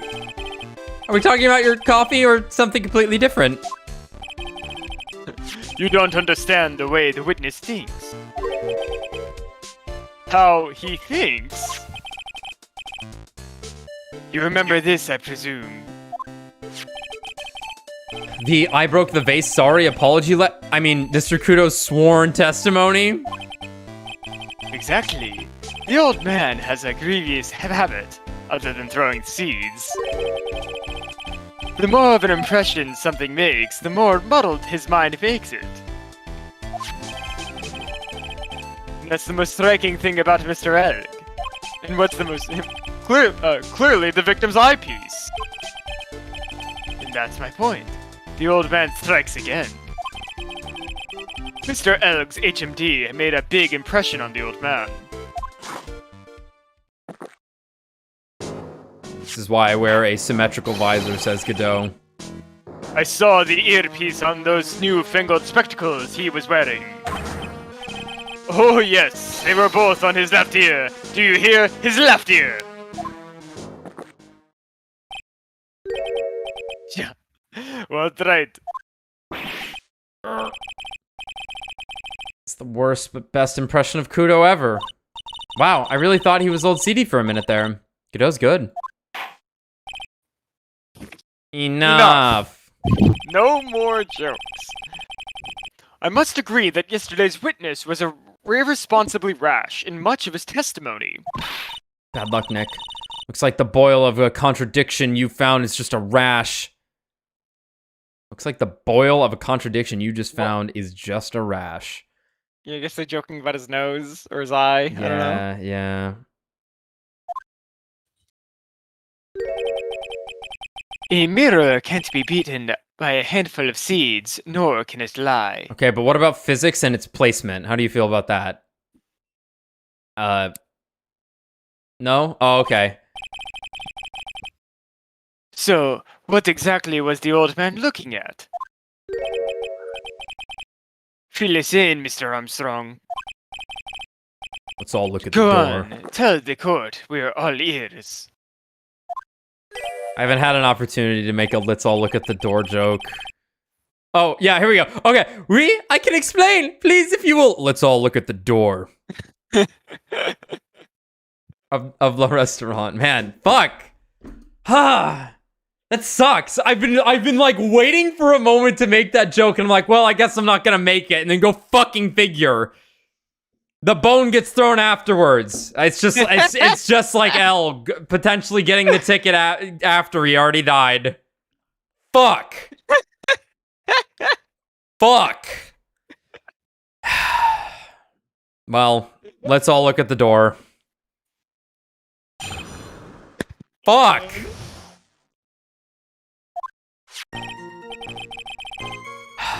Allors, is everyone sitting comfortably? Oh, now we're showing where the mirror was! Oh my god. I'm pulling my hair out. This doesn't change anything! Oh man. The mirror, it was in the middle of the restaurant, dividing it in two halves. God, what the fuck? You would have to be sitting here! At the top left one, then! Yeah. Specifically from the left chair up there. Well, and that's what I had pointed out. It's like that's the only place you could be where this mirror shit makes sense. Where it makes sense. But also, it's the only place you could be where a mirror makes sense where you wouldn't also see the victim, like the actual placement of the guy. yeah. Which isn't where the old man was. Okay. The middle of the restaurant, dividing it in two halves. There is only one seat from which you can have seen an image of the victim. That was the seat at the table next to the victims. That was where the old man was sitting. After the terrible incident occurred, I moved the mirror so it was not in the way. But naturally, I did not touch anything else. Oh, you know, apart from that shit you swiped. I see no problems with the explanation we have just heard. From the table next to the victims, Mr. Kudo could have seen the victim in the mirror. What a naughty little coquette. Okay, I am confusing all the men like this. Don't worry about it. We can keep up, except for the guy breaking out in a cold sweat over there again. I hate that guy. You said you didn't touch anything else apart from the mirror. Are you quite sure about that? Volunteers, of course! Very well, Mr. Wright. Your cross-examination, if you please. I really don't please, but here we go. This one's like 10 pages long. Okay.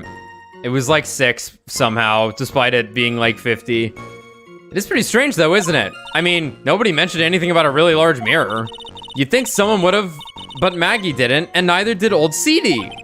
And the only logical explanation is that there was no mirror inside Trebian that day. Now I've just got to prove it somehow. Okay. The mirror. It was in the middle of the restaurant, dividing two halves. Okay. So run this by me again. The mirror was here, correct? Oui. Really? Because I know if I were you, I wouldn't have put a mirror there.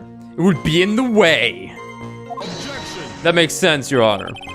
But still, fuck him. Look who's talking straight. Huh? You're It's gone! obstructing my view. Among other things. Wait, did he have a copy in just the last frame and then it's gone? I don't know. I don't know. I hope. But this is my seat in the courtroom. Lesbian's charm is that it gives you the impression that you're the only customer. A mirror ain't gonna help with that. Temporarily placing a mirror in that spot would hardly be in the way. This is crazy. Unlike you, I find it quite simple, right? I tell you, monsieur, the mirror was there in the middle of the restaurant. There was only one seat from which you can have seen an image of la victim. Let me just check something real quick. Just do a little check. Uh-oh, vase is fine. Get fucked. And where would that be? Oh la la, look how you lean towards me. I always attract the younger boys. Maybe I should keep you in suspense a little longer?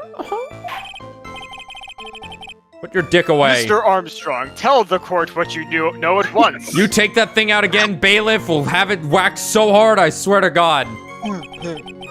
I attract the old ones too, you know, handsome. Shall I tease you too? Big burger. Big beef cake.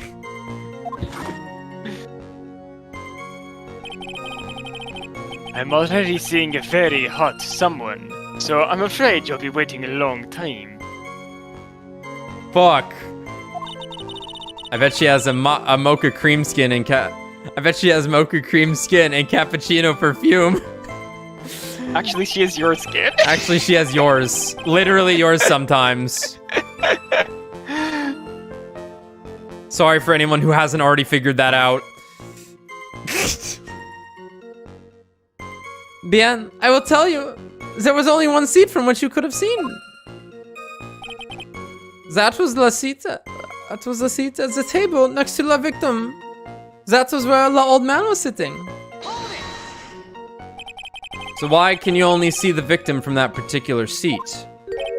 My, monsieur, it is obvious, no? If you look at the plans, you will understand. Let's all look at the door. So look at the plans. La victim would have been yeah, whatever. If you were sitting on the table now, yeah. So that's the old seat he was sitting in on that day. When the poisoning happened, the old man was sitting at the table next to the victim. Why does that seem kind of odd? After that terrible incident occurred, I moved the mirror away so it would not be in the way. Did you move the mirror while Mr. Kudo was off calling the police? Oui, exactement. I carried it out of la restaurant then. You moved a huge mirror like that all by yourself. How was it even standing, by the way? What did it look like? Can I see it? No. What can I say? I know how to pick things up, handsome.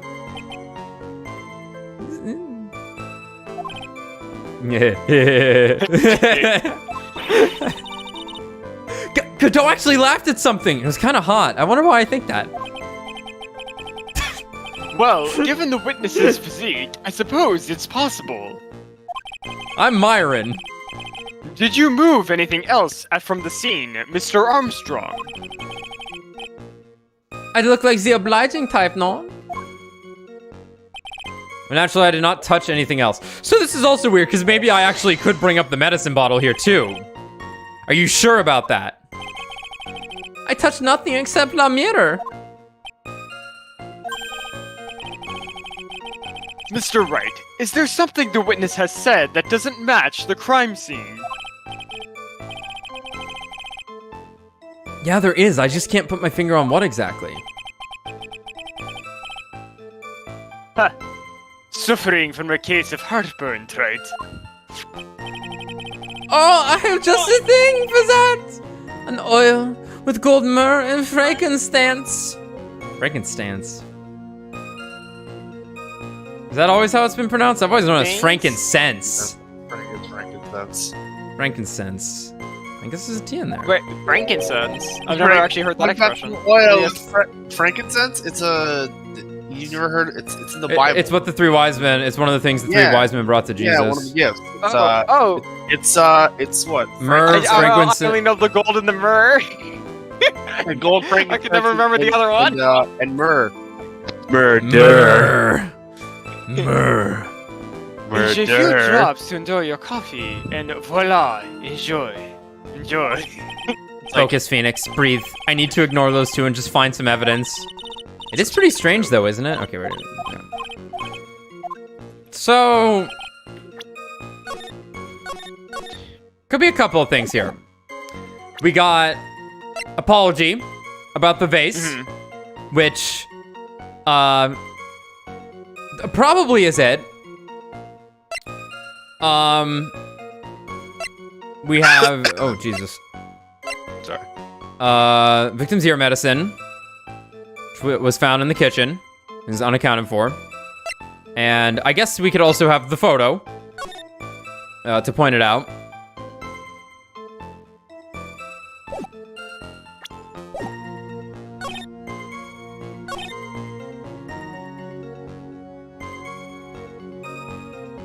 I'm thinking... I think it's this. And it is. Your Honor, Mr. Kudo's words yesterday strongly contradict Mr. Armstrong's testimony. This is the letter of apology that was written by Mr. Kudo, is it not? I realize it looks useless, Your Honor, but this is still testimony. Yeah. I guess useless people are only really good at identifying useless things. What relevance does this scrap of paper have to the trial, Mr. Wright? Everything. Mr. Kudo's testimony is actually very relevant to the question at hand, Your Honor.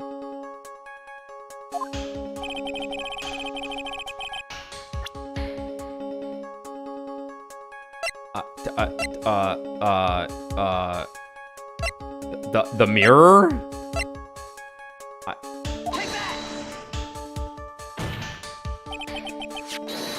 This piece of evidence contradicts with the testimony we have heard, Your Honor.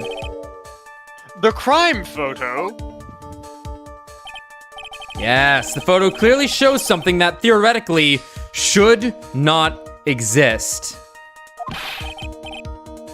What on earth do you mean by that, Mr. Wright? Should not exist. Yeah, you sound like you're describing yourself, right? You want to talk. Now then, if the defense would please clarify its statement. No, I don't. No. Just believe me. Okay. What is the something that should not exist in this photo? There's one thing that was clearly demonstrated by yesterday's testimony. Mr. Kudo broke the vase that was on the table where he was sitting. And yet, as the court can see, there is an unbroken vase on the table next to the victim. Why?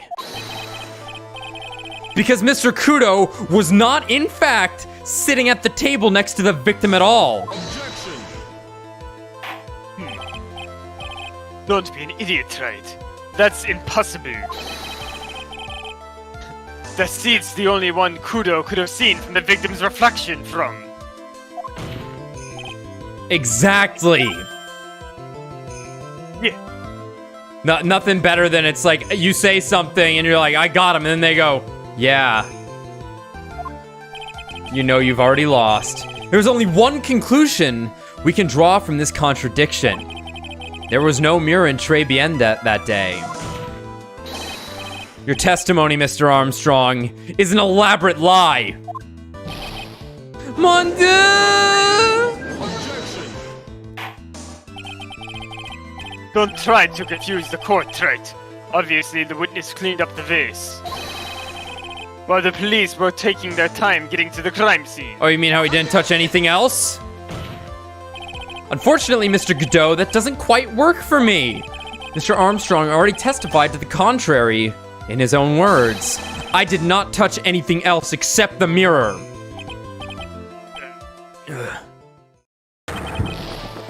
Yeah. Well, witness, what do you have to say for yourself? I'm being blackmailed, Your Honor. Help me. I've never helped a blackmail victim before. Why should I start now? My muscles? Hmm.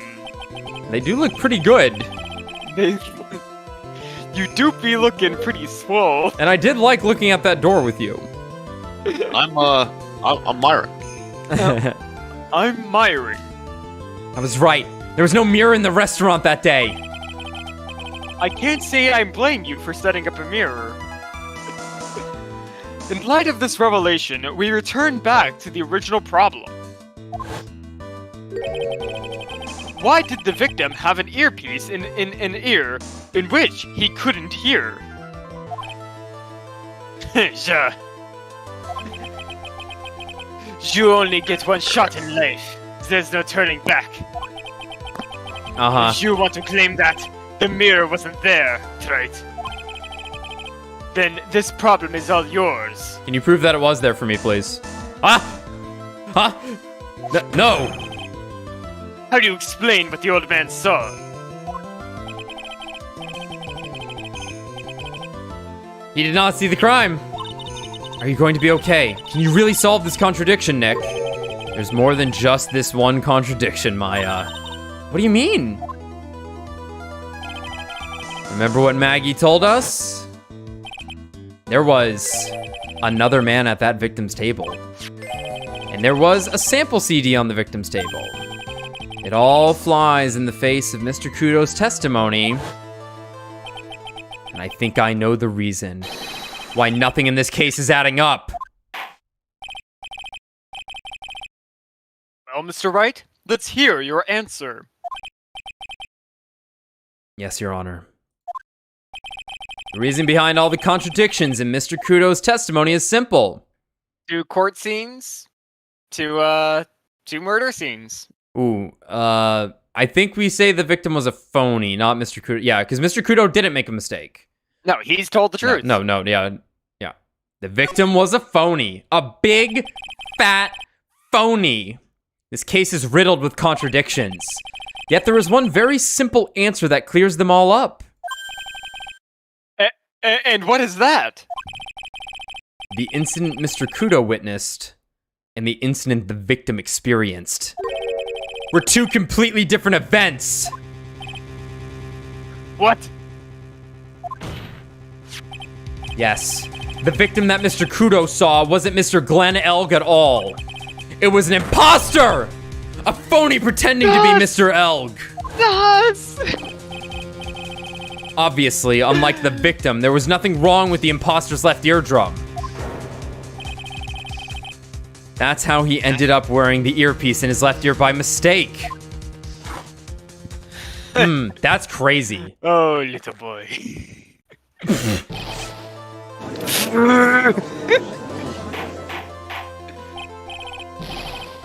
Order in the court. Settle down. We're all clear of the courtroom. Bailiff, get the big hammer. Quiet, Cramps. Why don't you clear out of here, huh? What did you What say? did you say? That's right. You saying that what Mr. Kudo saw was a setup? He stood up to Godot, but not to Franziska. He's had enough. Because Godot hasn't started firing lasers yet. Yet. What are you saying that... Are you saying... What's up? He didn't throw the coffee at the judge. Yeah, he didn't throw the coffee at the judge, exactly. Yeah, it was a setup. Someone else pretended to be Glenn Elg and acted out the whole coffee poisoning. All for the express purpose, the espresso purpose of creating a witness out of one Mr. Victor Kudo. It's real, Trite. Why would anyone want to do that? That's a great question, Godot, considering they already had the fucking owner of the restaurant in their pocket. No, I guess the idea is that he was in the kitchen, so they needed someone to directly see the events. Yeah. Isn't it obvious? The thing Mr. Kudo was most insistent about in his testimony was The serving girl brought him a Javachino, but she put something in it. But the serving girl, right there in the defendant's... That's the serving girl right there in the defendant's chair. I remember her well. It's hard to believe, but... There was one, and only one reason to show Mr. Kudo this fake poisoning.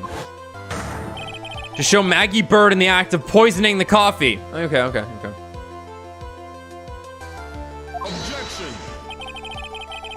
Are you insinuating that the waitress in the old man's story was a fake as well? It's true that there were no other customers in the restaurant at the time, but it's also true that the chef was there. He would have noticed what was happening. That's right. Well, witness? I fear for my life. If your restaurant really was the scene of such theatrics, you would have known about it, correct? Oh, la, this is most difficult for me. I'll make it easy and just fucking say it for you. How about that? No! It's quite simple. All you have to do is testify. You are under oath, after all. Was there, in fact, a phony at Trebien that day? The defense demands that Mr. Armstrong tell the whole truth about what happened. Yeah. The defense request for additional testimony is accepted. You will accurately explain in detail the events in the restaurant that day. Oh, we...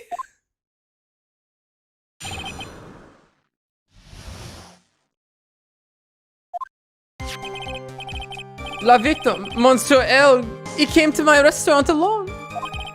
I remember, la old man arrived not long after him. There were no other customers. Ah! When he got word he won la lottery, Elg became very excited. Oh, we've now adjusted where the earpiece is.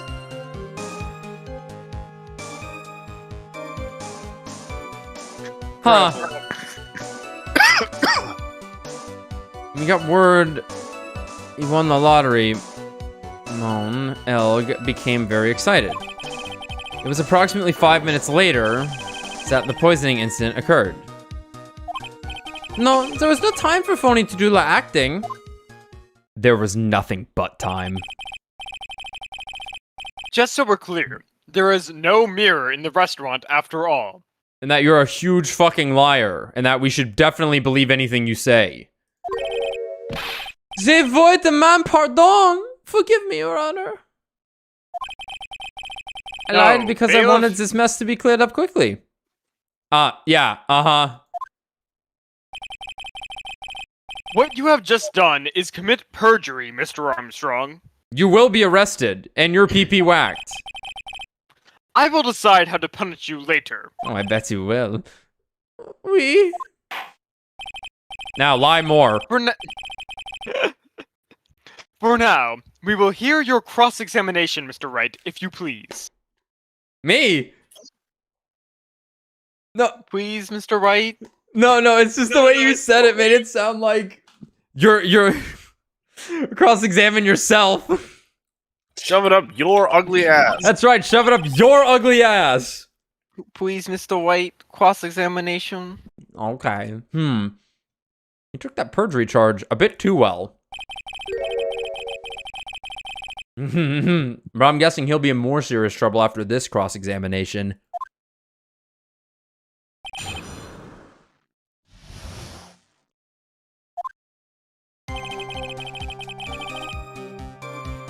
Victim Monsieur Elg. He came to my restaurant alone.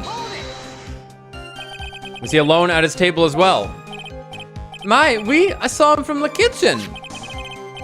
Yet the defendant, Miss Bird, remembers it differently. She swears there was another man at the victim's table. Yeah, unfortunately for you, Wright. Yesterday's witness also testified that the victim was alone. You know, seeing you squirm like that reminds me of a certain coffee's bittersweet bite. kind of coffee is he even drinking? It's not coffee, it's love. It's love that's bittersweet. Oh. Hearing Maya say that makes her seem wise all of a sudden. I remember the old man arrived not long after him. By old man, you mean Victor Kudo, correct? Also, can you tell me what time that was? Please tell me what time it was. Please tell me what time it was. Oui, you have to come for my special coffee. I drank your coffee once, Mr. Armstrong. It almost sent me back to hell. Senor Armstrong. It's special, I'll give you that.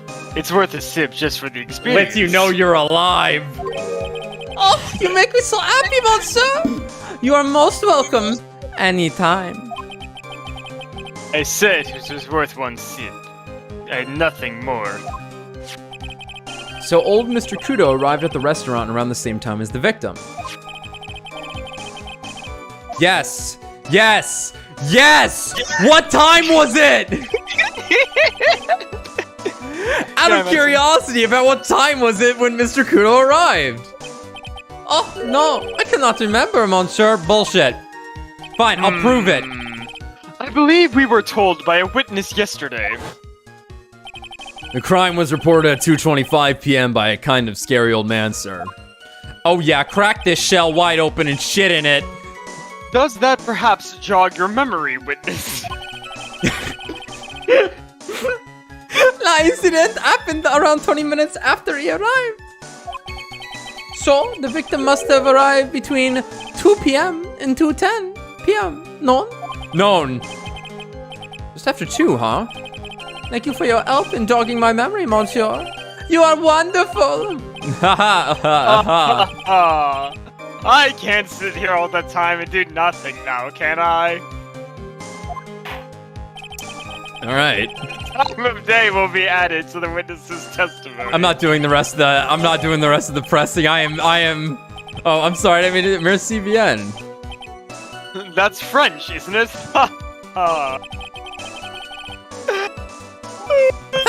I thought it was merci beaucoup. At least one person is in a good mood. I think my dad knows some French. My mom also knows. Yeah, merci beaucoup is like thank you very much. Okay. I want to say like he actually had a good amount of French teaching and he kept a good amount of it. Mine BN would be like very good. Yeah, this is very good. He's even humming a song to himself. All right, I don't care. I don't care. Die. Wait, where'd it go? Where'd it go? Where'd it go?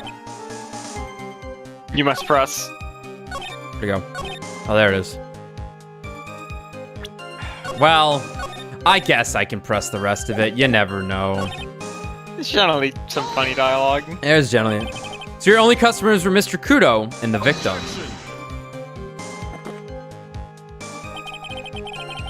How many times do you need to ask the same thing, Wright? You'd never catch me drinking the same blend twice. You lined up 17 different kinds of coffee? Huh? You're trying to establish the presence of a phony victim in the restaurant. Dude, he is grinding beans right now underneath the table. You're wasting your time. You can't grind the bird seed to make coffee, if you catch my drift. There's a hole in this testimony somewhere. I'm sure of it. Don't worry, Phoenix. I got you, buddy. When he got word of winning the lottery, he got very excited. Did you see him? No, I was in the kitchen making my terrible food, but I heard him. I remember him shouting, "Yes, $500,000!" Probably shouldn't shout that in public. Probably shouldn't shout that in public. That's right. Presumably, the defendant heard that too, then, correct? Maggie? She looked like a poor little frightened dove. What about Mr. Kudo? The old man choked on some bird seeds that got stuck in his throat. It seems we now have yet another incident on our hands. Approximately 5 minutes later that the poisoning incident occurred. And what were you doing at that point? Without any customers, you must have had time to kill. Literally. I am multi-talented woman, monsieur. Sorry, what do you mean? There is la renowned chef, Jean Armstrong, and la tragic poet, Clarice Armstrong. Ah. Oh. Clarice? Oui, I was writing a poem. An angry tale of a chef in $500,000 debt. Cooking for a man who won $500,000 on lottery. It is called Pourquoi? It means why. Perhaps I could recite it for the court? Another day begins, but why? I wake up. I am not prepared, but I will do it. But I will do it.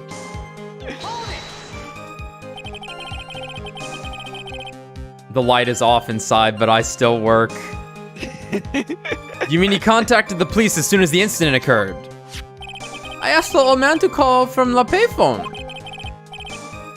By your own argument, Wright. The purpose of this phony victim's performance was the old man would see it.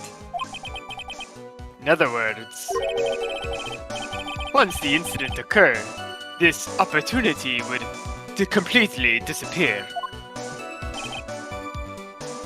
Indeed. Bien, it seems a shadow of doubt has been lifted. N'est-ce pas? I guess Mr. Armstrong is connected to this case, huh? Absolutely. Someone was impersonating Mr. Elg and I refused to believe he was oblivious. He was there the whole time, after all. But if you're right, wouldn't Maggie have noticed too? She fell unconscious when the incident occurred, remember? Oh, you mean that's when the phony staged his act? We'll know for sure once I find a hole in this testimony. Alright. Crack this beefcake open.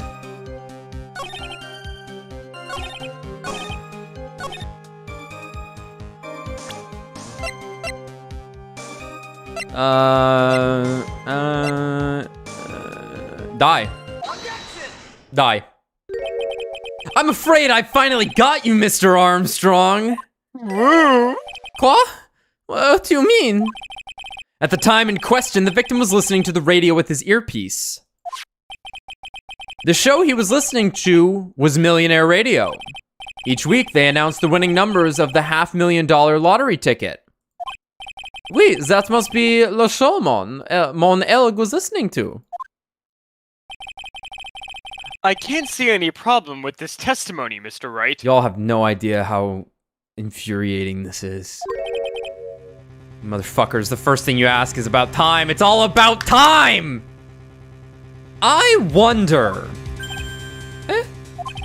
You say the victim arrived at your restaurant after 2, correct? Oui, I am sure of it. I remember it perfectly now. I know it was that time because I had just finished serving a lunch menu. Get to the point, Wright, if you have one. I'd be happy to. That show is broadcast live at 1:30 p.m. And it claims to be the most thrilling 10 minutes of your life. It's on the air at 1:30.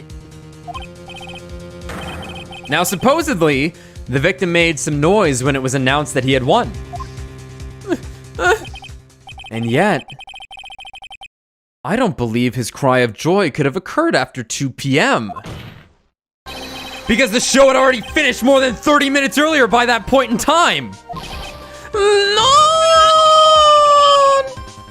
This victim we've been told about has done nothing but the impossible.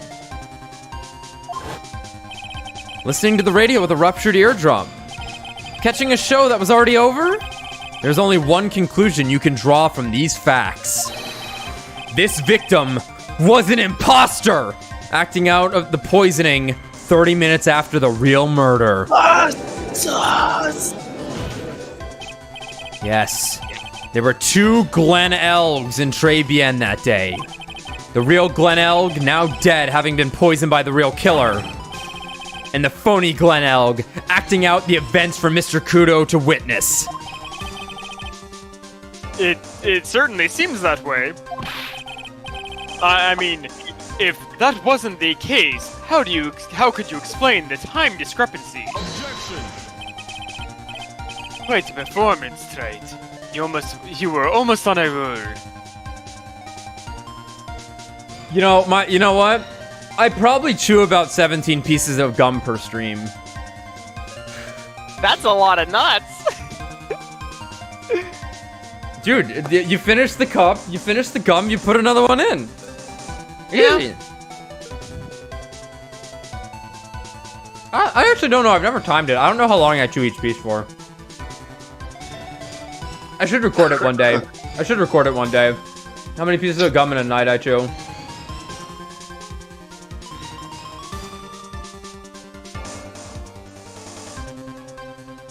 Okay, I was gonna say, that's 5 calories per one piece. That would actually, like, add up over time. But it's 5 per 2 pieces. I'm good. Anyway, got a performance try. You were almost on a roll. But Stanley, you lack the rock-hard foundation of rhythm to build your song. What is this, Music Theory 101? Let's recap. According to your imaginative theory, it's now just after 2 p.m. The phony elk is performing a play for the benefit of Mr. Kudo. How do you explain then? Where was the real Glen Elgis? In the back. I don't believe I have to spell this out for the court. However, at that time, the real Glen Elg was already dead. That's certainly the obvious conclusion. Objection! I literally mean, where was the body? Thank you, Wright. That's exactly what I was hoping you would say. Because that autopsy report is outdated. Your autopsy report is outdated. Now, I presume you can prove this theory of yours. Can you explain where the missing corpse went to? Under the wheelchair. Under the wheelchair. The missing corpse? According to the old man's testimony, there were only one other customer there. I mean, they had to move Maggie too then, so... If that customer was the phony Glen Elg, then where did the killer hide the body of the real victim?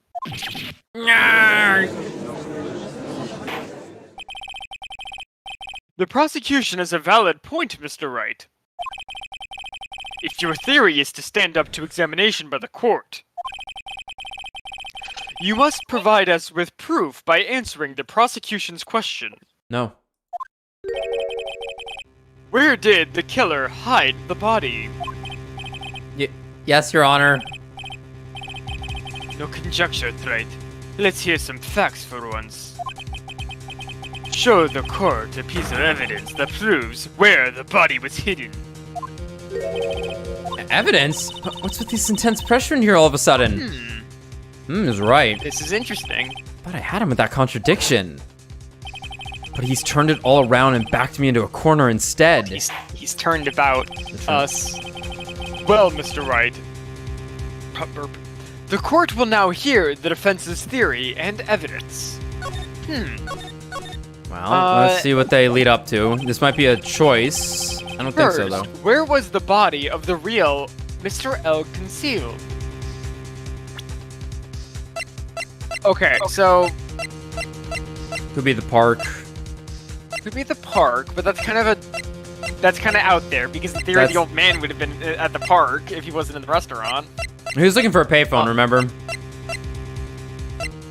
Yeah, but that's later. So from 1:30 to 2, they have to hide the body. Oh, yeah, it's just gonna be in the kitchen then, probably. It's probably just in the kitchen. It's probably just in the kitchen. Right, because... Yeah, because I think we need to point like, hey, you gotta go find a payphone. I think right now we're pointing out that Armstrong was colluding in the murder, is the idea. Yeah. Okay. Yeah. It would have been too dangerous. It would have been too dangerous to take the body outside. Obviously, the body must have been hidden somewhere inside Trebienne. interesting. But where could a body have been hidden inside a restaurant? It's not like there's giant fucking fridges in there or something. Perhaps you would care to show the court on these plans, Mr. Wright. Yes, Your Honor. Kitchen. Kitchen. The body was hidden here. I see. Nice supposition. But the real question is, can you back it up? Back that ass up, that is. Where's the evidence that proves the body was hidden in that location? Medicine?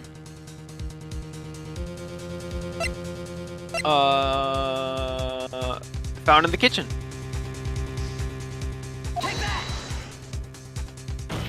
Yep.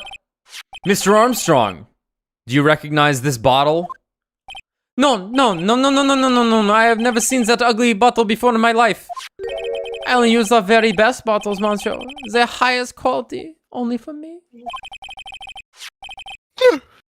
Where was the bottle found, Mr. Wright? Interestingly enough, Your Honor, it was found in the kitchen of Très Bien. Eh? Quoi? But I only ever use these bottles for my aromatherapy oils. Shut up. But this bottle doesn't contain aromatherapy oil, Mr. Armstrong. No, it contains a medication. What kind of medication? I'm sure everyone remembers, don't they? That Mr. Elg visited another clinic and was given medication that day. You can't be serious. The defense had the contents of the bottle analyzed, and I have the lab results here. I guess it's the bailiff throwing him the coffee. Defense had the content of the bottle analyzed, and I have the lab results here. The contents in the bottle match the prescription that was given to Mr. Elg. War. Glenn Elg's murderer hid the body in the restaurant kitchen, at which time this bottle fell out of the victim's pocket.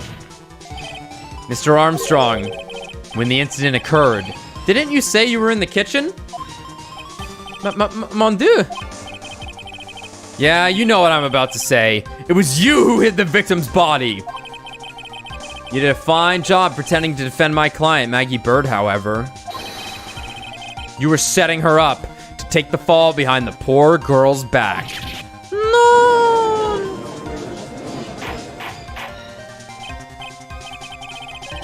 Order! This is an extraordinary development. He said order, Brad. Sorry.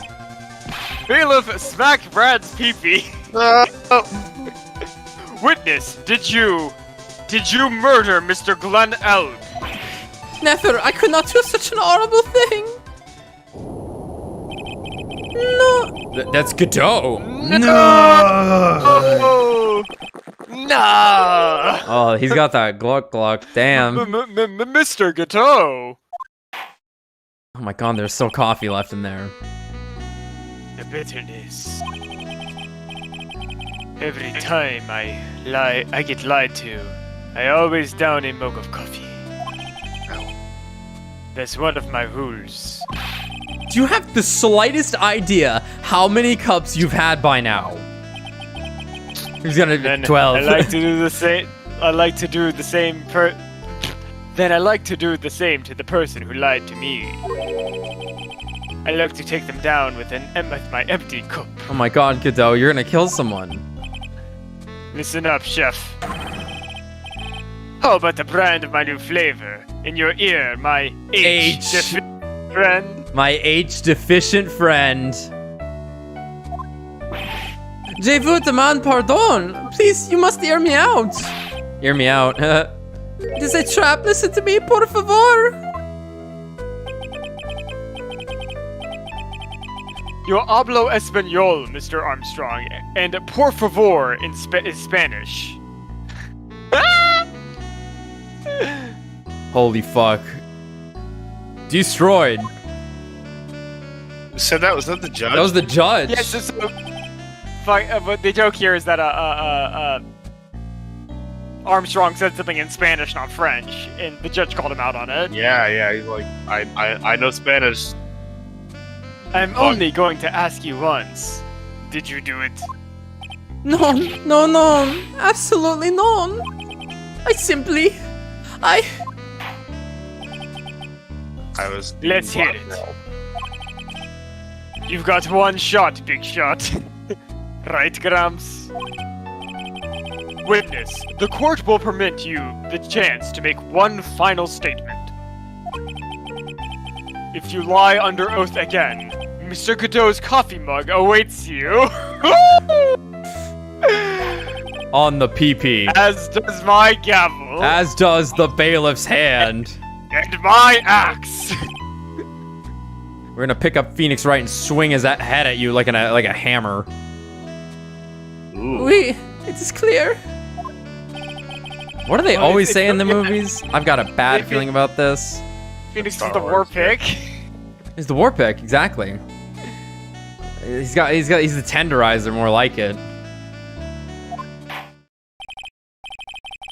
Very well. Begin your final testimony, Mr. Armstrong. Yeah, that's Phoenix's forward smash in Smash. Maya picks him up. No, Pearl picks him up by the ankles and swings him like a hammer. Perfect.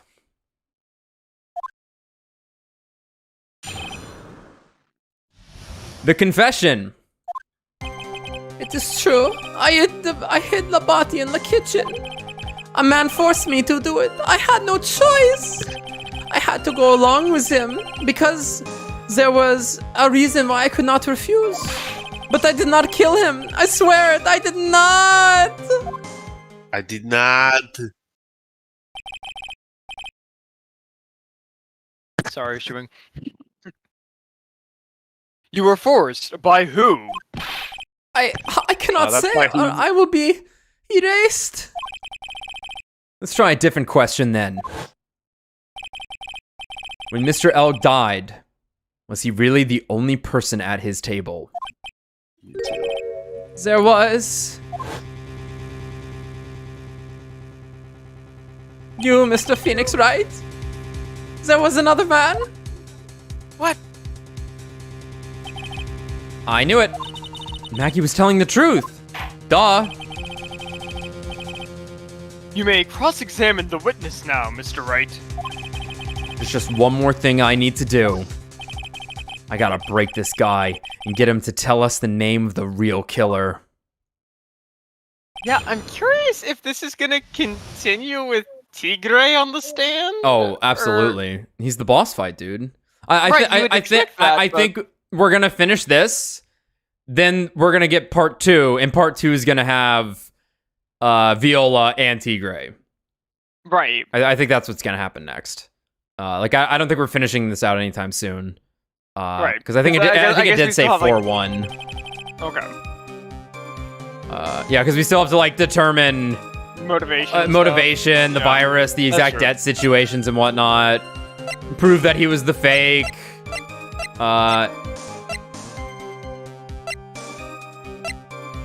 Yep. Okay. It's true. I hid the body in the kitchen. Did you carry the body by yourself? I carried them, and I carried Maggie too. Maggie too? Wait, there was 2 Maggies? There were 2 Maggies? Why didn't you say this, witness? Bailiff. When she saw the victim collapse, she fainted. There it is again. God, it's I'm like the with eyelashes too. You. Yeah.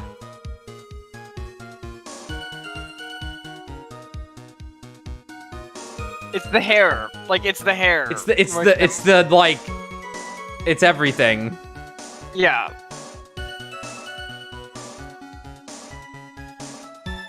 We can't sit here.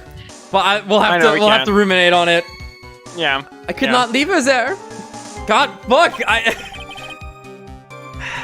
But why did you hide the bodies? Have you not been listening? A man forced me to do it. I had no choice. What man?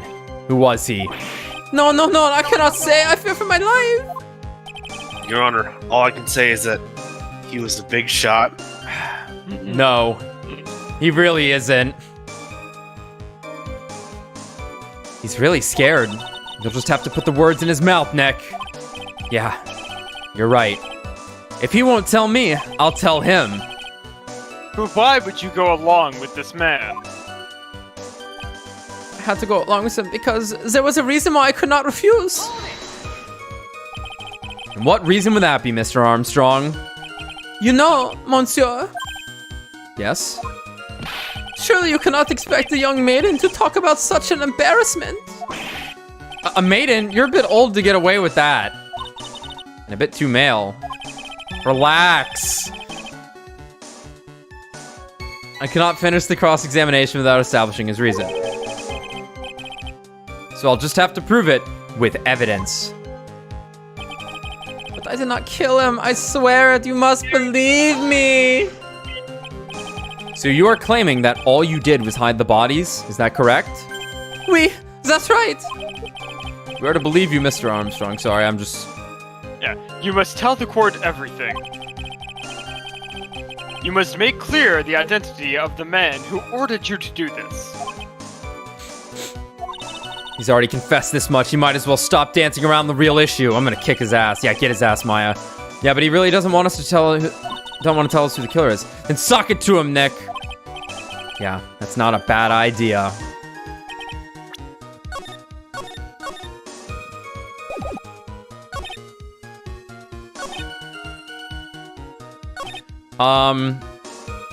So do you think it's just pointing out Tigre?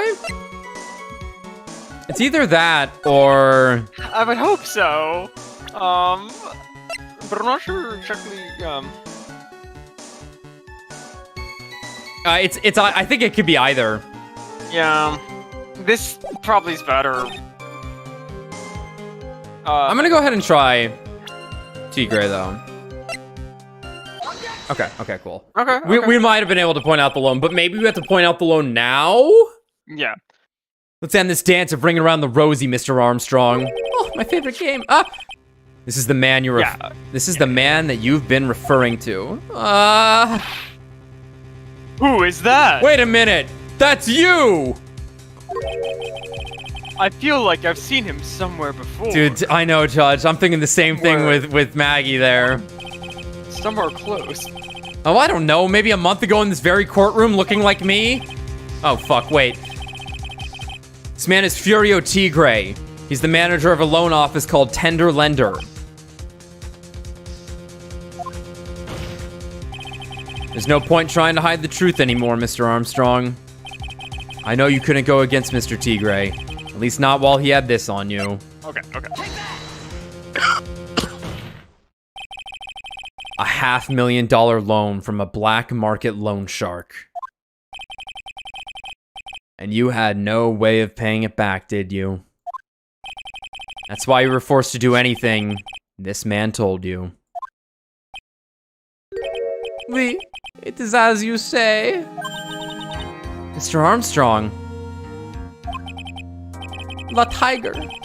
He told me he was going to use my restaurant for a business rendezvous.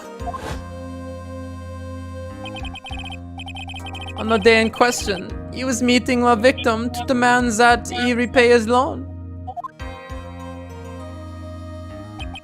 I don't know why it happened like that. I just did what he told me to. I had no choice. No, get this off.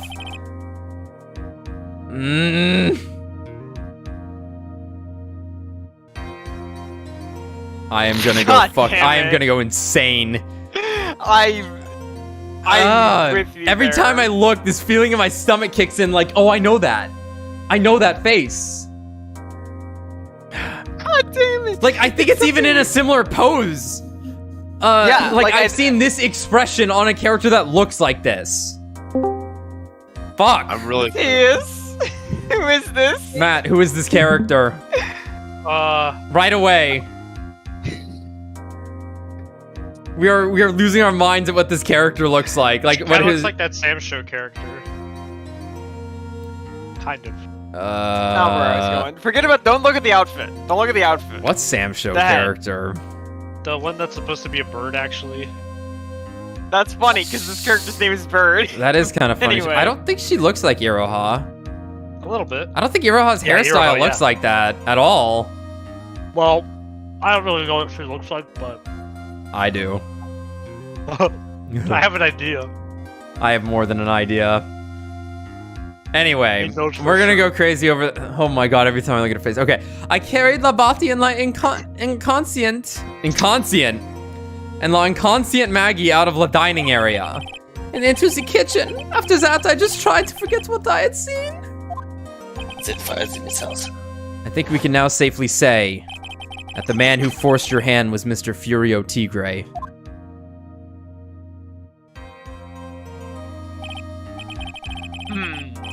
I do have one further question for you, Mr. Armstrong. The poison and the lottery ticket were found in the defendant's apron's pocket. That were found in the defendant's apron pocket. Was that your doing as well? No, I knew nothing about that. Make it look like it was Maggie who had done it. I was not. It is despicable. Mr. Godot, What's up? you will summon this Furio Tigre as a witness. I doubt that can be arranged today, so we will adjourn for now. Gumshoe, please tell me you arrested him. Proceedings will continue tomorrow. I let the asshole get away on purpose. 30 minutes. It's all I can spare to play with you. It's all I can spare to play with you. What? The trial will go on. I'll see to it myself. He's gonna go find him and wrestle him down. I need half an hour to get that guy on the stand. Not a minute more. How the? Don't sit back and relax, Wright. No one knows if that chef is really telling the truth or not. This trial could still go either way. Very well. Your request is granted, Mr. Godot. We will resume once Mr. Tigre is ready to take the stand. Until then, court is adjourned for a 30-minute recess.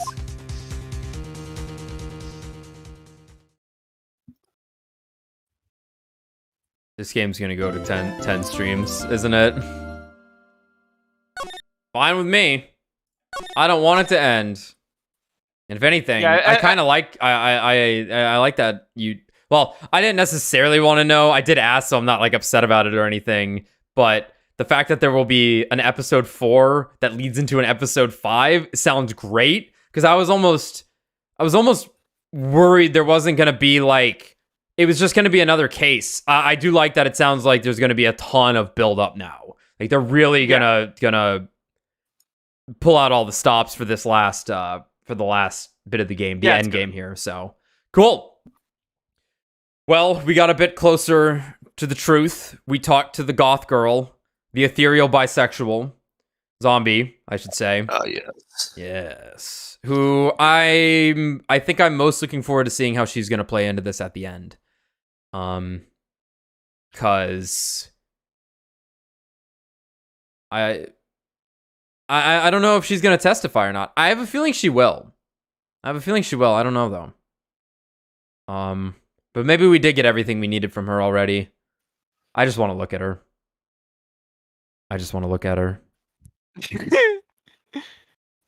And I know you all do too. This case really, thank you, Brad. This case really had it all. Yakuza, maids, goth chicks, Everything the body needs. French, person. Some things. Many things. All right, that's it for now. As usual, per usual, be back tomorrow to finish up this case. And well, it sounds like if episode We'll 4, probably start. yeah, we'll probably Yeah. We can start it. Yeah, I don't know if we'll finish it though. Like you say it's short, but I bet that's still pretty long. Yeah. I bet it's still gonna be pretty chunky. So, can't wait. See you then. Adieu.